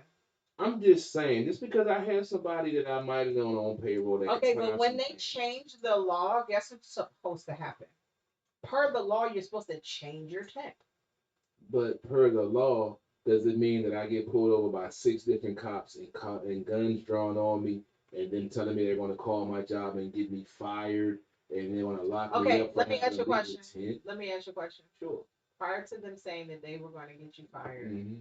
prior to them drawing guns, what did you do? I rolled my windows down as they yelled on the loudspeaker to tell me to roll my windows down. And then when they found half of a piece of marijuana joint in my Really? ashtray. When you rolled the windows down, did smoke leave? No, smoke did not. Oh, okay. The paraphernalia that was in my car was not mine. It was left by Okay, someone I yes. had just dropped off. Okay, uh-huh. And it was in my It was my friends. possession. It was my friends. But I was You were in the car by yourself, but it was your friends. Yeah, I was being the model citizen because my mom. That works was not for- being a model I citizen mean, right there. and that's the point that I made to him, because when he was being belligerent, telling me he was going to get me locked up and get me fired from my job, I said, "Sir, if that's what you choose to do, I can do nothing. I was in the wrong. I had it in my car. You pulled me over. If that's what you choose to do, I can't do nothing about it." Then he tells me, "Oh, you're being a smart ass. I'm about to lock you up." I said, "Okay, if that's what you choose to do, then there's nothing I can do about that." Mm-hmm. They searched the car, And find nothing else. Mm-hmm. Well, they found a little. Go ahead. What they find? I had got a beer when I got off of work. And it was open. Well, I had it in a juice container. Because I know if I got pulled over, I would put the juice container and toss it back. Like, oh yeah, I'm some juice. So they had found that. So wait, let's get it together. Okay. Okay. Mr. Model Citizen, I would drink it afterward, not while I was driving. What? You do realize that when they say drinking and driving, then that's literally talking about, oh, I'm drinking while I'm driving, right? There's a difference between drinking while intoxicated and drinking under the influence. influence. Okay, you're absolutely You are correct. It's funny two as different shit. charges, but I need you to understand this, okay? Because you just said you're a model citizen. You got pulled over. I didn't You had know. I didn't illegal- say I was model. You just said you was a model No, citizen. I said I wasn't being an asshole, and I Y'all see still. this? Y'all see Yeah, this? I was being a model Run your citizen. take back. You said you was a model citizen. I mean, But as hold on. complying with the office. But here's the thing: you had a legal tent, okay? You Because had they changed the marijuana. law. Hold on, and you had. But at the time that they pulled you over, was the tent illegal? When they pulled me over. Okay, thank you. So you had a legal tent, you had marijuana, and an open container. Well, it wasn't open because it wasn't a beer bottle. It was in a juice container. How did you get the beer in there? I poured it in a juice container. So it was open. But it was a juice container. It was It not was a beer not bottle. sealed. But it was. I had a top on it. It was not sealed. But it had a top on it. So when you hear open container, what do you think? You know As what? long as it has a top on it, it's not open. I'm about to play the song. See if you think, because you full of shit.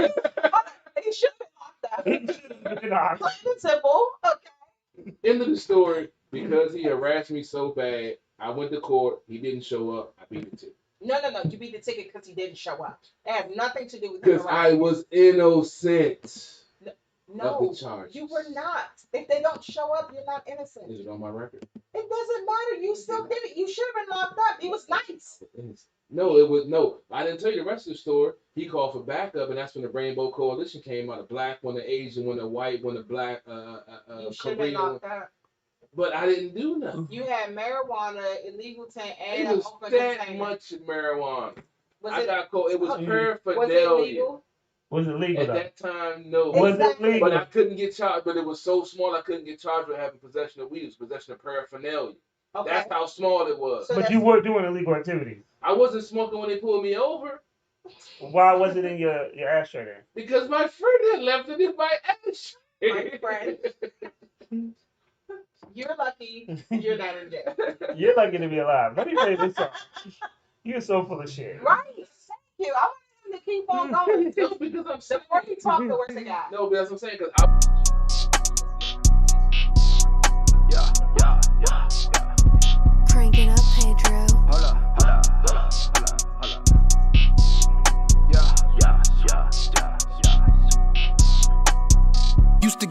a triple beam. Phase B, watching, got a different scheme. I ain't never changed, you got a different team. I was never joking, I don't stress the means. How I like my pussy, crystal clean. The way I ball, call me Mr. Clean. My niggas real, you get hit for free. Dishing this shit off like Pistol Pete. Pancake, I used to flip the street. From robbing cars, chipping fiends. What else to do, get it by any means. Fame struggling, so you hustling. And ain't nothing really in between. Before you talk, let me intervene. Director's cut, we delete the scene. You ain't winning, dog, till you feed the team. I've been feeling like a boss in it. I done pay my dues and put my cost in it. They been pissed off, I be authentic. Shawty fuck with me, act like she off limits. Sip this wine and go and put my cock in it. How I kill the pussy, need some chalk with it. If I give me a milli, I park in it. She gon' love me more when I just start spinning. Put my log in, bet she start trending. Fuck with me and I bet that you start winning. Call her Niagara, how I just fall in it. Expensive taste like I got ball tickets. Need a dental plan, how I'm flossing. All on my own like I am an orphan. In this department, don't become a target. Go against me, then you might as well forfeit. Just told my shawty that I need me a rollie. You talking too much, then you can't be my homie. At the top, and it's been getting lonely. I'm about to pop in, give me a 40. About to stretch all this work. Got me just feeling like Tony. I'm about to take it to the dirt. These pussy ass niggas can't hold me. Just told my shawty that I need me a rollie. You talking too much, then you can't be my homie. At the top, and it's been getting lonely. I'm about to pop in, give me a 40. About to stretch all this work. Got me just feeling like Tony. I'm about to take it to the dirt. These pussy ass niggas can't hold me.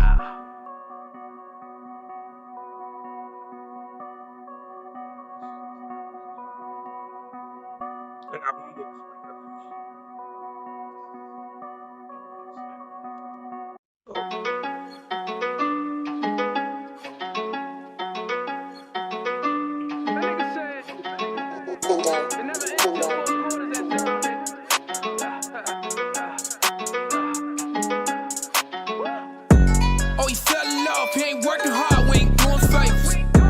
Flew to LA just to pass the day, feeling like a Laker. Betty Crocker know that I need a cake, respect I need a baker. So high off that hydro, I'm in the Himalayas. Here's a tip, you don't need a waiter. In religion, gon' need a prayer. Be you dog, you don't need the layers. To this rap shit, yeah, I been the mayor. Call no G's, yeah, I been your savior. Got that Draco on his worst behavior. Attitude like the Terminator, she on a nigga like the percolator. You gonna just follow these rules. I'm life up these laws. Witness is a young fool, man. I can't take a loss. I'm tired of dealing with workers, man. Where's your boss? Catching on to that bullshit, yeah. I'm ready mouse. They say I just got me the juice, yeah. I got the sauce. Never just deal with the workers, man. I deal with the boss. Winning so much, man, yeah. Cause I took a loss. Never want a little bit, man. I want it all. You point to the money, then, yeah, I want it all. I keep my shawty on 10, cause I want it all. All we can do is just win, yeah, I want it all. Fuck, I want it all. 4th of July, goons light it up like it's Christmas. This is something you don't really want on your wish list. Staten said don't diss niggas, just go and dismiss. Please don't add me up, man, I need some Ritalin. I'm too official like I'm notarized. When we roll through, yeah, you know the guys. Going in, yeah, it's no surprise. Do it all, man, yeah, I improvise. In the kitchen, bigger fish to fry. Never really dealt with the infant type. I was packing all this power when niggas keeping it 50, right? They said that I'm coming up, right around naked, you think I'm really just dumb enough. All of these hundreds, I'm dumb enough. You got me mistaken, these goonies be running up. Still count till the sun is up. They said that I'm tired, cause they think I'm really just having no fun enough. I laid it just all on the line. They said that I really ain't done enough. Just chasing all of these dreams. Really, you can't just go hold me up. Niggas gon' say that you fake, even when you go to show them love. Cause they just want you to be mad. Go ahead and go and hold a grudge. I just be watching my enemies. I be just counting just all these slugs. Niggas always gon' switch up over money and noise drugs. I'd rather have all my niggas. Please don't make us fuck up the club. Cause I'm looking over my shoulder and I just don't know who to trust. They say I just got me the juice, yeah, I got the sauce. Never just deal with the workers, man, I deal with the boss. Winning so much, man, yeah, cause I took a loss.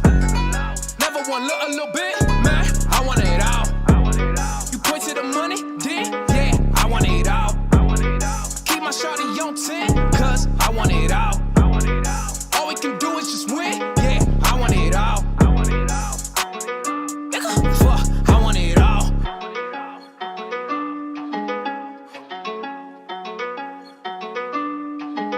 y'all I had. I told y'all I had beef when we was in Atlanta. He said he wanted all. Yeah. That first track had CP3 digging in the bag like he about to go find his gun or something. Bruh, that shit had me hyped, man. I ain't heard Renegade come hard on a track like that, so I can't wait for next week to see him rip the stage, bruh, because it's gonna be live. Y'all better be on the lookout for Renegade 703. Let me tell you guys something. Them motherfuckers, no disrespect, Oh Lord, here you go. they not gonna be ready when Renegade hit the stage. He meant that with disrespect. Yeah, I did. Yeah. His presence,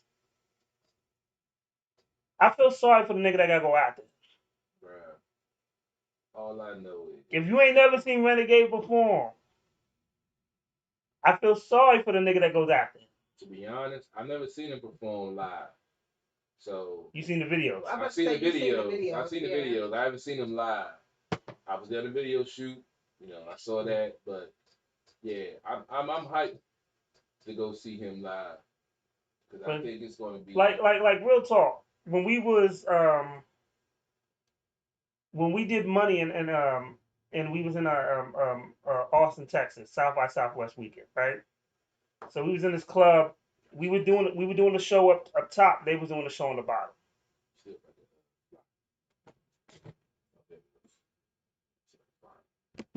There you go. So we was doing a show up top. Now you did what you did. Now you want to fly down. Niggas ain't shit. You was just saying what? I was just showing off a certain flowers. Okay. Why your voice sound like that? Because I'm trying to be Yeah, okay. So he was performing. So we had a little crowd, not a lot. So I'm filming. I'm literally filming with one hand with my camera and the other hand with my phone. So I'm not paying attention to nothing but Renegade. He's doing the walk around and I'm following him and all that other stuff. So when he got the Money, because Money is usually the last song that he did. When he does it and the music ends and stuff, and we looked, it became standing room only in that motherfucker. I'm like, where the fuck do these people come from? So they heard the song and they came from the showcase from downstairs. They came all the way upstairs to listen to him and watch him. All right, hold on. Okay. Listen to what he just said. When he started, there wasn't really that many folks around. He was just filming, watching Renegade. But when his Money track came on, they had how many streams now? 151. It was 500 and something almost. If we were at a record label, it'd have been the equivalent to be a gold record. Okay. So I got the picture somewhere. Yeah. So the floor was empty, but when the track came on at over 500,000 streams on it, he looked up and it was standing room only. That is the definition of a MC. Oh yeah, we're at 22,000 on YouTube for the video. That is the definition of a MC. So to y'all that think you're lyrical, that think you're a rapper, if you can't do that, put the mic down. Go put an application to McDonald's or Burger King. It wasn't me that was talking shit today. Pick up a trade. Learn how to cook some fries. There we go. Flip some burgers. I swear. Maybe drive for Uber, DoorDash. Earn some good money. I'm thinking about starting. Shady. I'm just saying because some folks need to throw in the towel, bro. When you 35 years old and you trying to get on in the game, you missed it. I would say it like this: if you can still make, because I've seen some dudes at 35. Rick Ross didn't make it until he was 30. True. So if you're, but here's the thing though: you have to constantly be able to put out good content because good music is going to speak to any age. Right. Jay-Z was down there in his 30s when he made it. So why you keep doing this? He's my mentor. Okay, but Rick Ross, when he said his name, so everybody he named, you going Ross is my mentor too. Oh my God. Because they're in my if they were white, they would be called moguls. Because they're diverse in what they do and they're making money on all platforms and whatever they're doing ventures in. Yeah, But so because they're still black locals. and they came from so-called questionable back, even though most of the white folks that's rich and wealthy in this country got their money through prohibition and other sideways schemes in this government, but because they're white, it's cool, and then when it's black, it's a crime. So how about we just call them moguls? Like They do call- are. But They- most folks don't. Yeah. They do call them moguls. Guess who don't care? They call We gonna Jay-Z a call mogul. them I know moguls. they don't care. We're gonna call them moguls. But as we were speaking about it, representation. When you can see someone that came from the Marcy Project, someone that came from the back streets of Florida, Right. being a CEO and slanging, doing whatever. And now they're having ventures, Wingstop and 40/40 Club and Title, and now they're moguls, but they still have that so-called cloud over them because of their so-called back. Well, we ain't worried about I that. know we're not worried about it, but I'm just saying the state of it. We talking about I wonder what those two gentlemen have done for their community. they just serving chicken wings and drinks at the 40/40 Club. I'm sure Wingstop employs a lot of black people. No doubt, and that's the thing, that when you make blanket dumb statements like that, and you have folks out here that's actually contributing to the black community, and you're talking on some podcasts and you're not contributing and doing anything to help it, fuck you. Simple as that. And I'm calling you out, motherfucker. Here we go. Come to the show. Call in. Zoom. I don't remember your name. I don't want to know your name. But the fact that we're streaming this now, and I'm hoping I'm going to tag your name in it once I put it on my page and hope you see the shit. Because I want to debate your punk ass. Well. Simple as that. I don't want to get into specifics now. We will do a show just me and you going at it. I done called out many punk pussy motherfuckers before, and I'm calling you out now. Whatever the fuck your name is, whoever you Charleston think you White. are, yeah, please. He's like, yeah, that. Yeah, whatever your name is, please. I'm gonna find your name. I'm gonna follow you on Twitter or whatever, and I'm gonna call you out, and I'm gonna tag you into this show, cause I'm calling you out. I want to talk to your dumb meth smoking Donald Trump orange loving ass and shut you the fuck down on air. Just for the record, I disagree with the man that Charles. I disagree with Charles. But you were eloquent in what you said. See, I'm going to be a lot more. We already know that you're a thug. What are you talking about? Because you can talk to some people, and some people you have to smack with your dick in their face to get your point across. Because they're not going to see the light until you do something that drastic, and they're going to step back and say, "This motherfucker just smacked me with his dick in my face." My I God. need to listen to what the fuck he's about to say, because he's really serious Y'all about what can't he see has one to by say. one. He throwing his hands up too. I'm just saying, I've had to pull my dick out on several occasions. How? No more. You need water. It's an expression. It's not You literal. need Nigga, you need water. Whoa. It's an expression. It's not literal. We just had several conversations about you pulling your dick out from somebody. Those are with females. I'm talking about a male here. Because you know what you're going to get. You're going to get it. It'll put it away. That's nice. No more alcohol. Why? You want punishment? This is at the bar radio. Yeah. Hey, you started this, goddamn. No. The bartender has a right to refuse Yes. alcohol. That's only when you're paying for somebody alcohol. is gone. That's only when you're paying You're for alcohol. threatening to pull your dick out. I don't want to see that. Not on air. It's for my best interest. That's for requests only. But no, that's not what you just said. But I'm not going to put it on air. I'm not trying to get taken off the air. Oh, okay. Mm-hmm. It's not a figurative term. Uh-huh. I don't know. It sounded kind of figurative to me. Because that's what I do. I put the facts out there so blatantly that you can't even dispute it, argue it, or try to come with some dumbass, convoluted, second-class theory. Because the shit you spout, you have to have some background and have something to go with it to back it up. And as you said, he was contradicting himself in his own fucking He statement. was contradicting. So you're saying one thing and then going back against the thing you're just saying 5 minutes earlier. I'm like, shut the fuck up and listen to yourself. And I feel like he had long pauses because he was coming up with stuff to say. That's what I'm saying. He had to be on map. Like if you was on weed, He ain't gotta be on. you would have had some crazy thoughts, but you I wouldn't think have that shit. honestly, I think he may be just misinformed. He might not be a method. Well, He I just- did. It might be my fault because I did say I don't know what he's smoking. I said that earlier, but I didn't say meth. I just said I don't know. That ain't weed. Weed makes you get introspective. Whoa. You know what? That's the Mexicali, baby. That's what happens. I'm just saying. That is We make you get what now? We make you get introspective. This nigga DJ words now. Intro.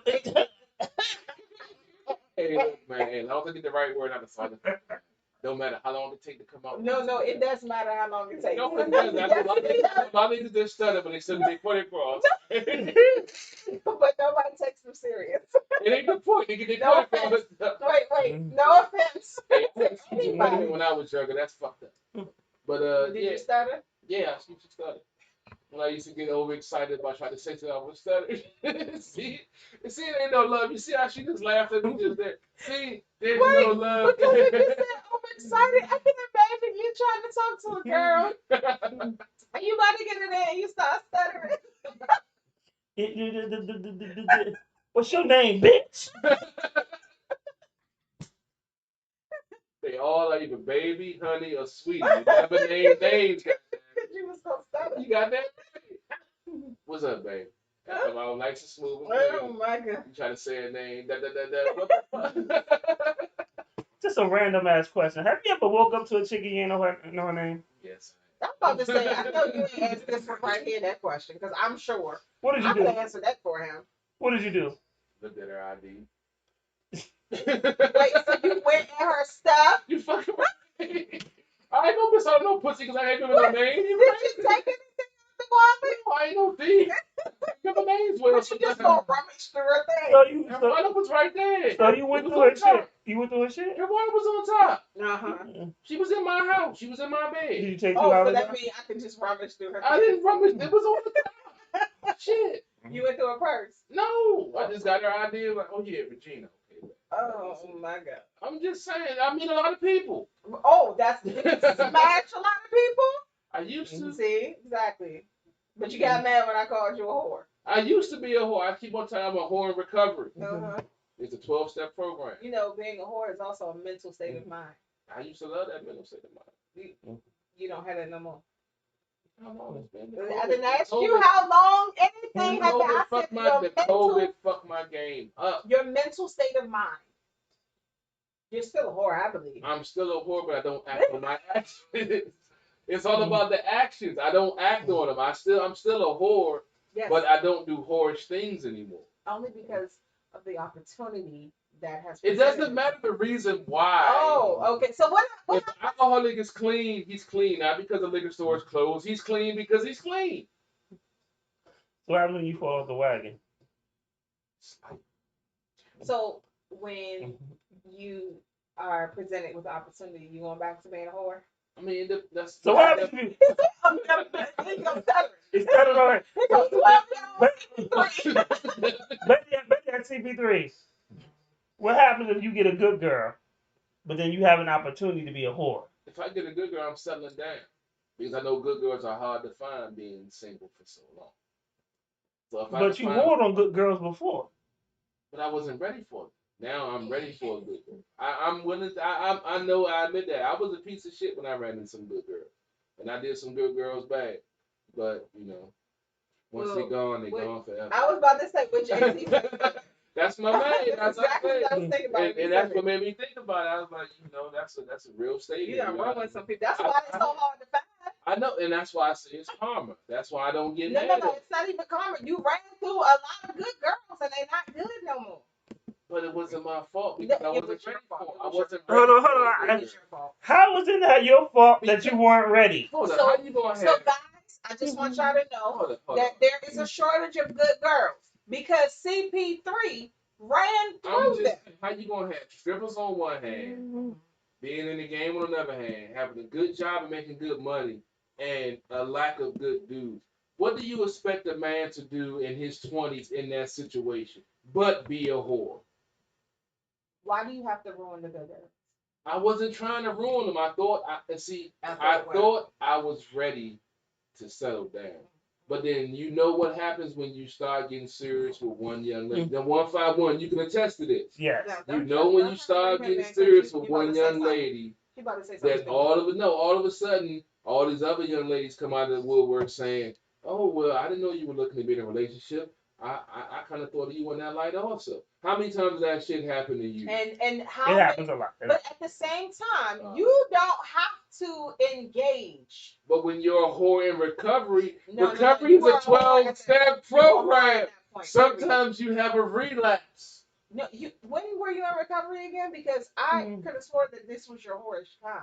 I was a whore from my early 20s to my 20s, about 27, 42. 28. No, I've not been a whore lately. Like I said, 38.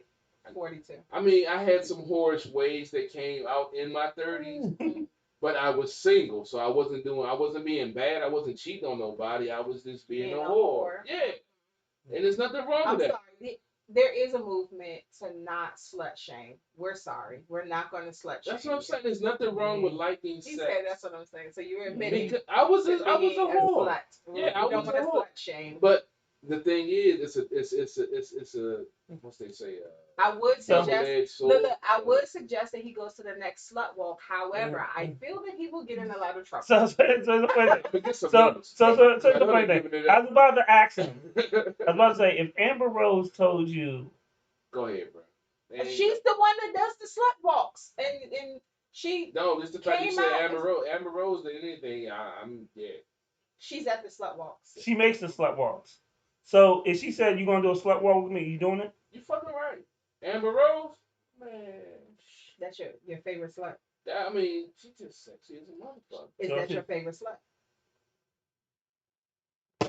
She How said. many sluts do you know? That's crazy. If she said you're gonna suck these toes, what you gonna do? Okay, Now what? Now what? We already know you gonna lick Now what? But we want to know if you're gonna suck the toe. Now what? Amber Rose. If she said you gonna suck these toes, nigga, what you gonna do? See, I knew it. Amber Rose. I knew it. You eat chitlins and you lick booty. I Hey, knew you was I'm gonna still suck some still toes. tell her to get out the shot. She not going. I knew it was gonna happen. Only because you said Amber. Only just. Oh, and her feet is pretty. Like, okay, look. I wasn't a feet fan in my in my 20s, in my 30s. But now in my 40s. Now you suck them toes. No. My man broke it down. You suck them toes. My man, like, if you don't take care of your feet, you probably don't take care of other parts of your body. So if she ain't got pretty feet, I ain't gonna suck her toes or lick her pussy. I was like, so now you suck the toes. I haven't, but I would. We know. Amber Rose, her little you big eat sexy chitlins and lick booty. Come on now. We knew you was only gonna lick, suck some toes. only lick booty fresh out the shower. It doesn't matter. Yes, it does matter. Fresh out the shower. They're What I'm just coming out saying is from that coming out going shopping at Target and you shit. put your tongue on a booty hole. Ain't you had somebody tongue on your booty hole before? That don't feel good to me. I'm sorry. You gotta be the tiebreaker. 151. I ain't never licked no. You ain't never had the booty hole licked before. Nah. We were talking about you licking booty. We were talking about you being your booty. That's a whole other story. We would feel good. We agree to feel good, right? You might not like it, but other motherfuckers. Y'all lick your ass? Fuck yeah. Feel great. Did it make your voice get high pitched? Huh? Did it make your voice get high pitched? Trying to talk. She was licking my ass and sucking my balls and licking my dick. Man, shit. So why didn't you marry that one? It's been several. I just wasn't ready to settle So down. you just out here licking booty and getting your booty. Not licked. everybody get their booty ate. And you was acting shady towards sucking toes. Come on now. I don't You're like nasty. I don't like sucking toes. I don't like It's fresh out the shower. I don't So- mind. I'm sorry. So the girl that licked your ass, did she tell you she was gonna do it or it just happened? It was like a surprise. She was sucking my It's dick a from the back. surprise from the back. She's Yeah. sucking your dick She's from like, the back. she's like, I'm gonna show you something different. I was like, all right.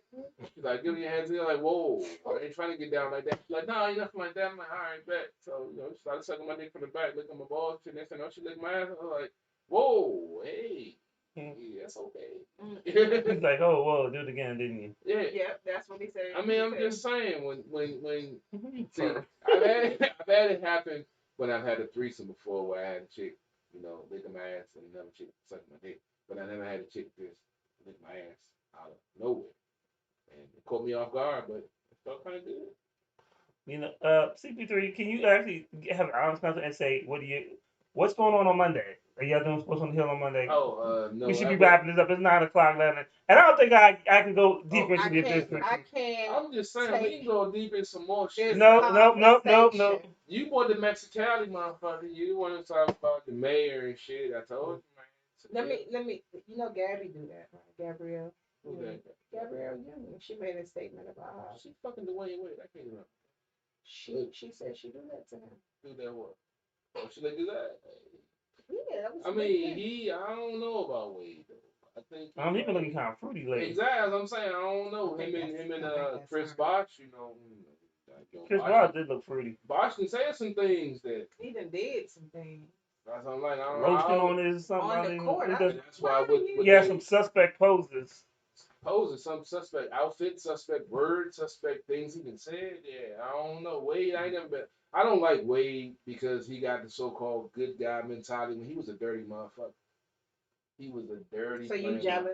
Nigga, you a dirty motherfucker. Right. So what's the That's difference? all I didn't play basketball though. I was in But football. he said he got the good guy mentality, or the he got the good guy rap, but because he played a game, when he was. But he was a dirty player. But he was a dirty dude. So I feel like you are jealous because you a dirty dude. Because he got millions and I don't. Fuck but it. you a dirty dude, but you ain't nobody looking at you like you the good guy. Because I ain't got millions and I ain't a national star. But Lady Antoinette, he was like, he never said he was a good guy. But you was a dirty motherfucker. Right, He was like, but I was playing a different sport.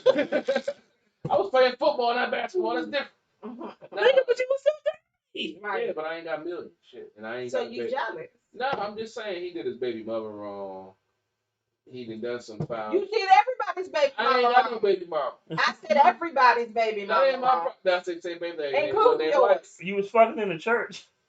No, adjacent to a church. It was church property. It wasn't a church property. It was church property. It was the school. It was the school. That so makes it even worse. The school that was attached to the church. I drive that joint every day going. See. You just dripping this time, don't you? It's church property. How you gonna have it? It was church. Now it's not a church anymore. It's like I don't know what it is now, but it's not a church. But it was a school and it was church. adjacent. It was church. After they found all your evil ways, they like burn this bitch to the ground. It ain't my fault. She worked there. It ain't my fault. It wasn't your How you fault getting she head worked in there. the church parking lot? It was adjacent. Sir, if it is this school that is attached to the church, it is church property. But the parking lot was it's a separate school. from the church. The fact that it was a church property, it was church property and a school makes it worse. You know that, right? I wasn't selling drugs. I didn't say you were. At the time, were you? No. Did you have drugs on you at the time? You ain't never got head with me in your pocket. There you go, right there. You ain't never rolled up a J while she was sucking you off? Nigga, he laughing because he can't answer that. I plead the fifth. Good answer. You nasty and you be breaking the law. It was church adjacent. It was not the church parking lot. It was adjacent. Property. Anyway, CPD, let's wrap this up. There'll be no Sports on the Hill podcast tomorrow night. We're taking off for Memorial Day. We'll be back the following week. Are you going to the church parking lot? I wish I was. But no, I'll be at 2450 Crane Highway, Waldorf Honda down in Waldorf, Maryland. If you need a new ride on this holiday weekend, we're making great deals. We got new credit, no credit, slow credit. Come holler at your boys. We're going to get that deal done. Tomorrow night, we're taking off. We'll be back next week covering Washington football team and Nets. They're still 5 games within 500. They just got swept by the Brewers, I believe, this weekend. And, yeah. that's all I can pretty much say about that. Until next show on Sports Mill Podcast. Check out the website, sportsothp.com. If you click the podcast partners button, you see all of our affiliates. Check out the Sports OTHP. You can hit up, check out the website, order online, or you can hit me up, inbox me for the Sports OTHP apparel shirts with our partner Eric Kusa. It's also a sponsor of this show at the Bar Radio. And I'm out. Lady Internet. Wow. Well, hit me up on Move that bottle away from him, please. Is he still trying to drink?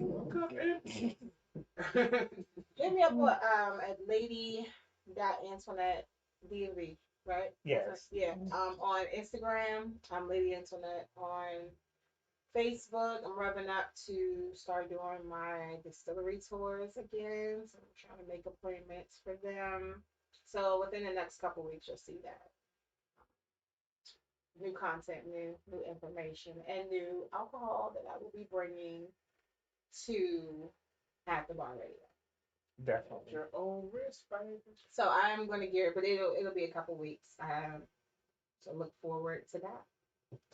So I'll tell you what we'll do next week, since we're going down to Roanoke.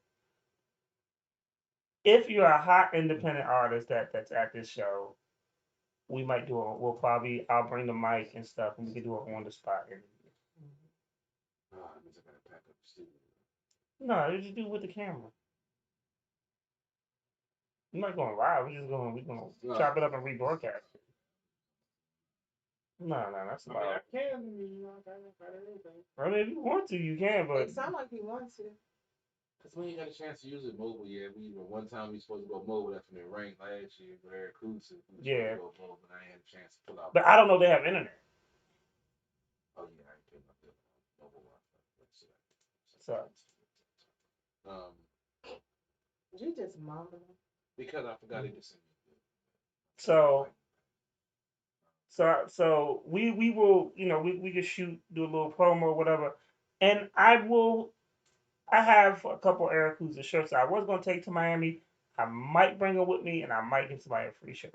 I still got some. So yeah, I might pull my shirts out too. I think I still got some. But if you're trash, you ain't getting shit. Garbage. Please don't be no garbage. I'm gonna be real with y'all. Y'all have seen my face sometimes when we play music. Yeah. I gotta learn how to fix that. No. Because when it's real bad, it's all over my face. You can't. I'm the same No, way. you should be. It should be, because the problem is that sometimes you have to tell people what they need to fix. Yeah, I can Like- tell them. Like, That's fine. I tell people, and I know some people be like, "Damn, this dude's hating." I ain't really hating because I have no stake in Oh, this. we already had that conversation. Yeah. We But be I already hating, huh? but I tell people honestly that if I feel your mix is fucked up, I'm gonna tell you your mix is fucked up. If I tell you that this ain't the single, like, I'm not doing it from a point like I hate to. Nah, this might not be your strongest single. So I tell people from my honest opinion. Whether they accept it or not, I mean, I'm 151 straight with no chasing. If you don't accept that, you really don't give a fuck. Right. I'm gonna say what I got to say, and it is what it is. If you ain't feeling the music, they need to know, because you sell records on what the audience feels, not what you feel. Right. You know. So one more part. You all know 151. I've been going through a tough time mentally, being in my head, and I have a couple of folks that's going through some tough times right now. I don't know if you're tuning in there right now, but there's nothing wrong with reaching out to folks that's in your circle to help encourage you and uplift you when you're going through those rough times. 151 is someone that I've been reaching out to, going through the struggles of my new career change and going through some of the struggles with my personal life and some of the things I have going on. And I got a couple of friends right now that's going through some tough times, and I've been trying to uplift them. And, they're in a dark place right now. So one thing I just want to end the show with, we crack a lot of jokes and talk a lot of stuff about a whole bunch of craziness, but sometimes people just need somebody to listen to. Right. And just need that encouragement from a friendly ear, or someone, that's in their corner to show them that, there's a different path, there's a different way. And as I say, 151, I've called him over the last couple of weeks, been having a lot of personal struggles in my, like I said, my new career and in my personal life. And he's been one of the people that's been, helping me stay focused and giving me encouraging words. So you never know, what you can say that can help influence somebody's life and turn around what they're going through. So one thing I'm trying to do consciously is try to be more encouraging to other folks that's going through struggles, because I'm blessed to have folks in my circle that's able to uplift me and help me to become a better person, a better man each and every day. So my parting shot is just try to do that, be that for yourself, or be that for somebody else, because you never know how important those words can be to somebody else going through a struggle at that time. Chumundi, I'll say it like this. Your energy, when somebody's down and you let them borrow your energy, it's important. Your energy can definitely heal people. When I was going through my stuff last year, literally we had one of our greatest shows, and then that same night my aunt passed. Right. I was in a very dark place. Stuff wasn't going right. I was frustrated at work. I wanted to kill people, and then we took a break. We went down to Richmond. Not Richmond, 757, whatever, Virginia Beach area. And it was, and I just remember CP3 was like, well, because Renegade couldn't go, because the original plan was him to do this show in Richmond, or his interview, and he couldn't go, and the lady didn't get back to us. He was like, man, fuck that, we still going. And it was just something I just needed to heal. So when people get placed in your life for a reason, it is up to you to follow that reason. So, and I know we get negative, like, well, we'll tell you not to do certain things, but it's up to you to fight through the negativity and go. I was watching The Matrix the other night, and I was just like, follow the white rabbit. And he made a decision to follow, and he was all fucked up, but then he made a decision that night to follow the white rabbit, and a lot changed for him. Right. So sometimes you need to follow the rabbit. Don't get caught up in these situations, because we're all gonna go through the turbulence. We're all gonna go through the struggle. But when you got the right people around you, they'll pull you out the storm. And I was, even to this day, I really just appreciate, because that was a real tough time in my life. And it may have been a 4-day weekend, but it was a lot of healing that was done. I was glad to be down there visit my family, man. We was out of town. Normally, like I said, we'd be staying with the fam in the house, but it was an unexpected trip, so we was at the hotel chilling. But then, my fam, that's why I love going down there, because there's always love. I hadn't been down there for since then, probably about 8-9 years, and I was always trying to get down there, but something came up. That's why when I text him, like, yeah, I'm coming down. I'm like, yeah, whatever, motherfucker. You done said that so many times. Then when I pop up, like, oh shit, you back in town. So it's love, man. Was he down there? He wasn't, but I was looking for some of his lost kids, and I couldn't find them. I told you, man. But he didn't. He was driving, so we only went to certain areas. On purpose. We ain't going right over the state. We went to mess around. I tell a nigga with cornrows with bad feet. I'm like, oh shit. Hey, you know what? That nigga look familiar. Oh, you recorded that shit. That's my boy. What's your mama name? She got curly hair and got chinky eyes. Yeah, that's that. He gonna have your initials. What's your nickname? Foots? Oh, fuck. Foots Junior. He gonna have your initials, but not your actual name. Yeah, my mama got pregnant by this nigga named Foots, and he ran out on us. Yeah, that's all she knew. I didn't run out. She didn't give me her full name. Nigga, you didn't give her your full name. Hey, all she took was Foots, and that's all it took. Yeah, whatever. So. And she gonna be like, come here, little Foots. Little Foots. She gonna see you. She gonna call you Big Foots. Yeah, so. And the other one is Happy Feet. As long as they ain't got bad feet. Now we got all the positive stuff. I gotta throw some shade. Oh my goodness. Welcome up. So I just hope for the people in Roanoke, y'all ready, because we about to get y'all this. This should turn motherfuckers out in Atlanta. This shit turned these niggas out. We fresh down there too, so we Roanoke thoughts, how that.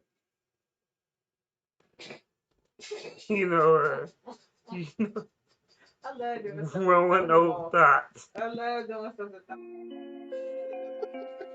Yo, the Renegade performed this in Atlanta. Killed that. This is my shit. And we premiered this joint. Hey, Tuna, you made this? I'm on the low. I've been asking where your bitch at. She on the phone, trying to figure out where to get lit at. You on your own, just know why with that chit chat. I'm on the road, cause this that plane and this that get back. I'm on the low. I've been asking where your bitch at. She on the phone, trying to figure out where to get lit at. You on your own, just know why with that chit chat. I'm on the road, cause this that plane and this that get back. It's a different day, no, it's same story, nigga. I've been winning, retire like I'm Robert Horry, nigga. They just thought they knew me, but I'm here to make my story bigger. Keep that Laker 40 with me. Always know I had that clipper. She act Gilligan on my boat, bet I'm gon' skip her. If they start getting out of line, I bet I'm gon' get them. Pack a bag and book a flight, so they know I'm always tripping. I've been Scotty with the right, so they always know I'm pimping. Well, I always say I got haters, cause they just know I'm living. Word to my Brody came on, they just know I got a vision. The stove gotta stay on, so no product missing. Government want us to stay home, go broke for politicians. Had to carry that weight, never dealt with the opposition. My homie tryna beat the case when he had no pot to piss. I'm tryna cop a bird, but he caught up with all them pigeons. And I can never chase when ain't no love when you got them riches. I'm on the low, I've been asking where your bitch at. She on the phone, tryna figure out where to get lit at. You on your own, just know why with that chit chat. I'm on the road, cause this that plane and this that get back. I'm alone, I've been asking where your bitch at. She on the phone, tryna figure out where to get lit at. You on your own, just know why with that chit chat. I'm on the road, cause this that plane and this that get back. If my only option is to get rid of you, I'm all about my money, yeah, I'm speaking literal. I started this shit, I'm way too original. I got the game on lock, I call it figure four. I bought to the max and I can't do no minimal. I'm speaking all these facts and I don't need no interlude. Fucking with my dogs and you gon' end up kennel food. You catching this heat, just cause I in the mood. To come up off the shit, it's always been the move. As much as I adapt, I ain't finna lose. You talking what your homies do, what you finna do. How I'm gon' decline when my street crate been approved. I'd rather be being the pussy or being the case. I'm money bitch, cause I'm always riding with my ace. He never been about that, you see it on his face. And wrap it up, nigga, then we call it just a day. Cause I'm all alone, I've been asking where your bitch at. She on the phone, tryna figure out where to get lit at. You on your own, just know why with that chit chat. I'm on the road, cause this that plane and this that get back. You got about that joint with that joint. Nigga, that's only because you want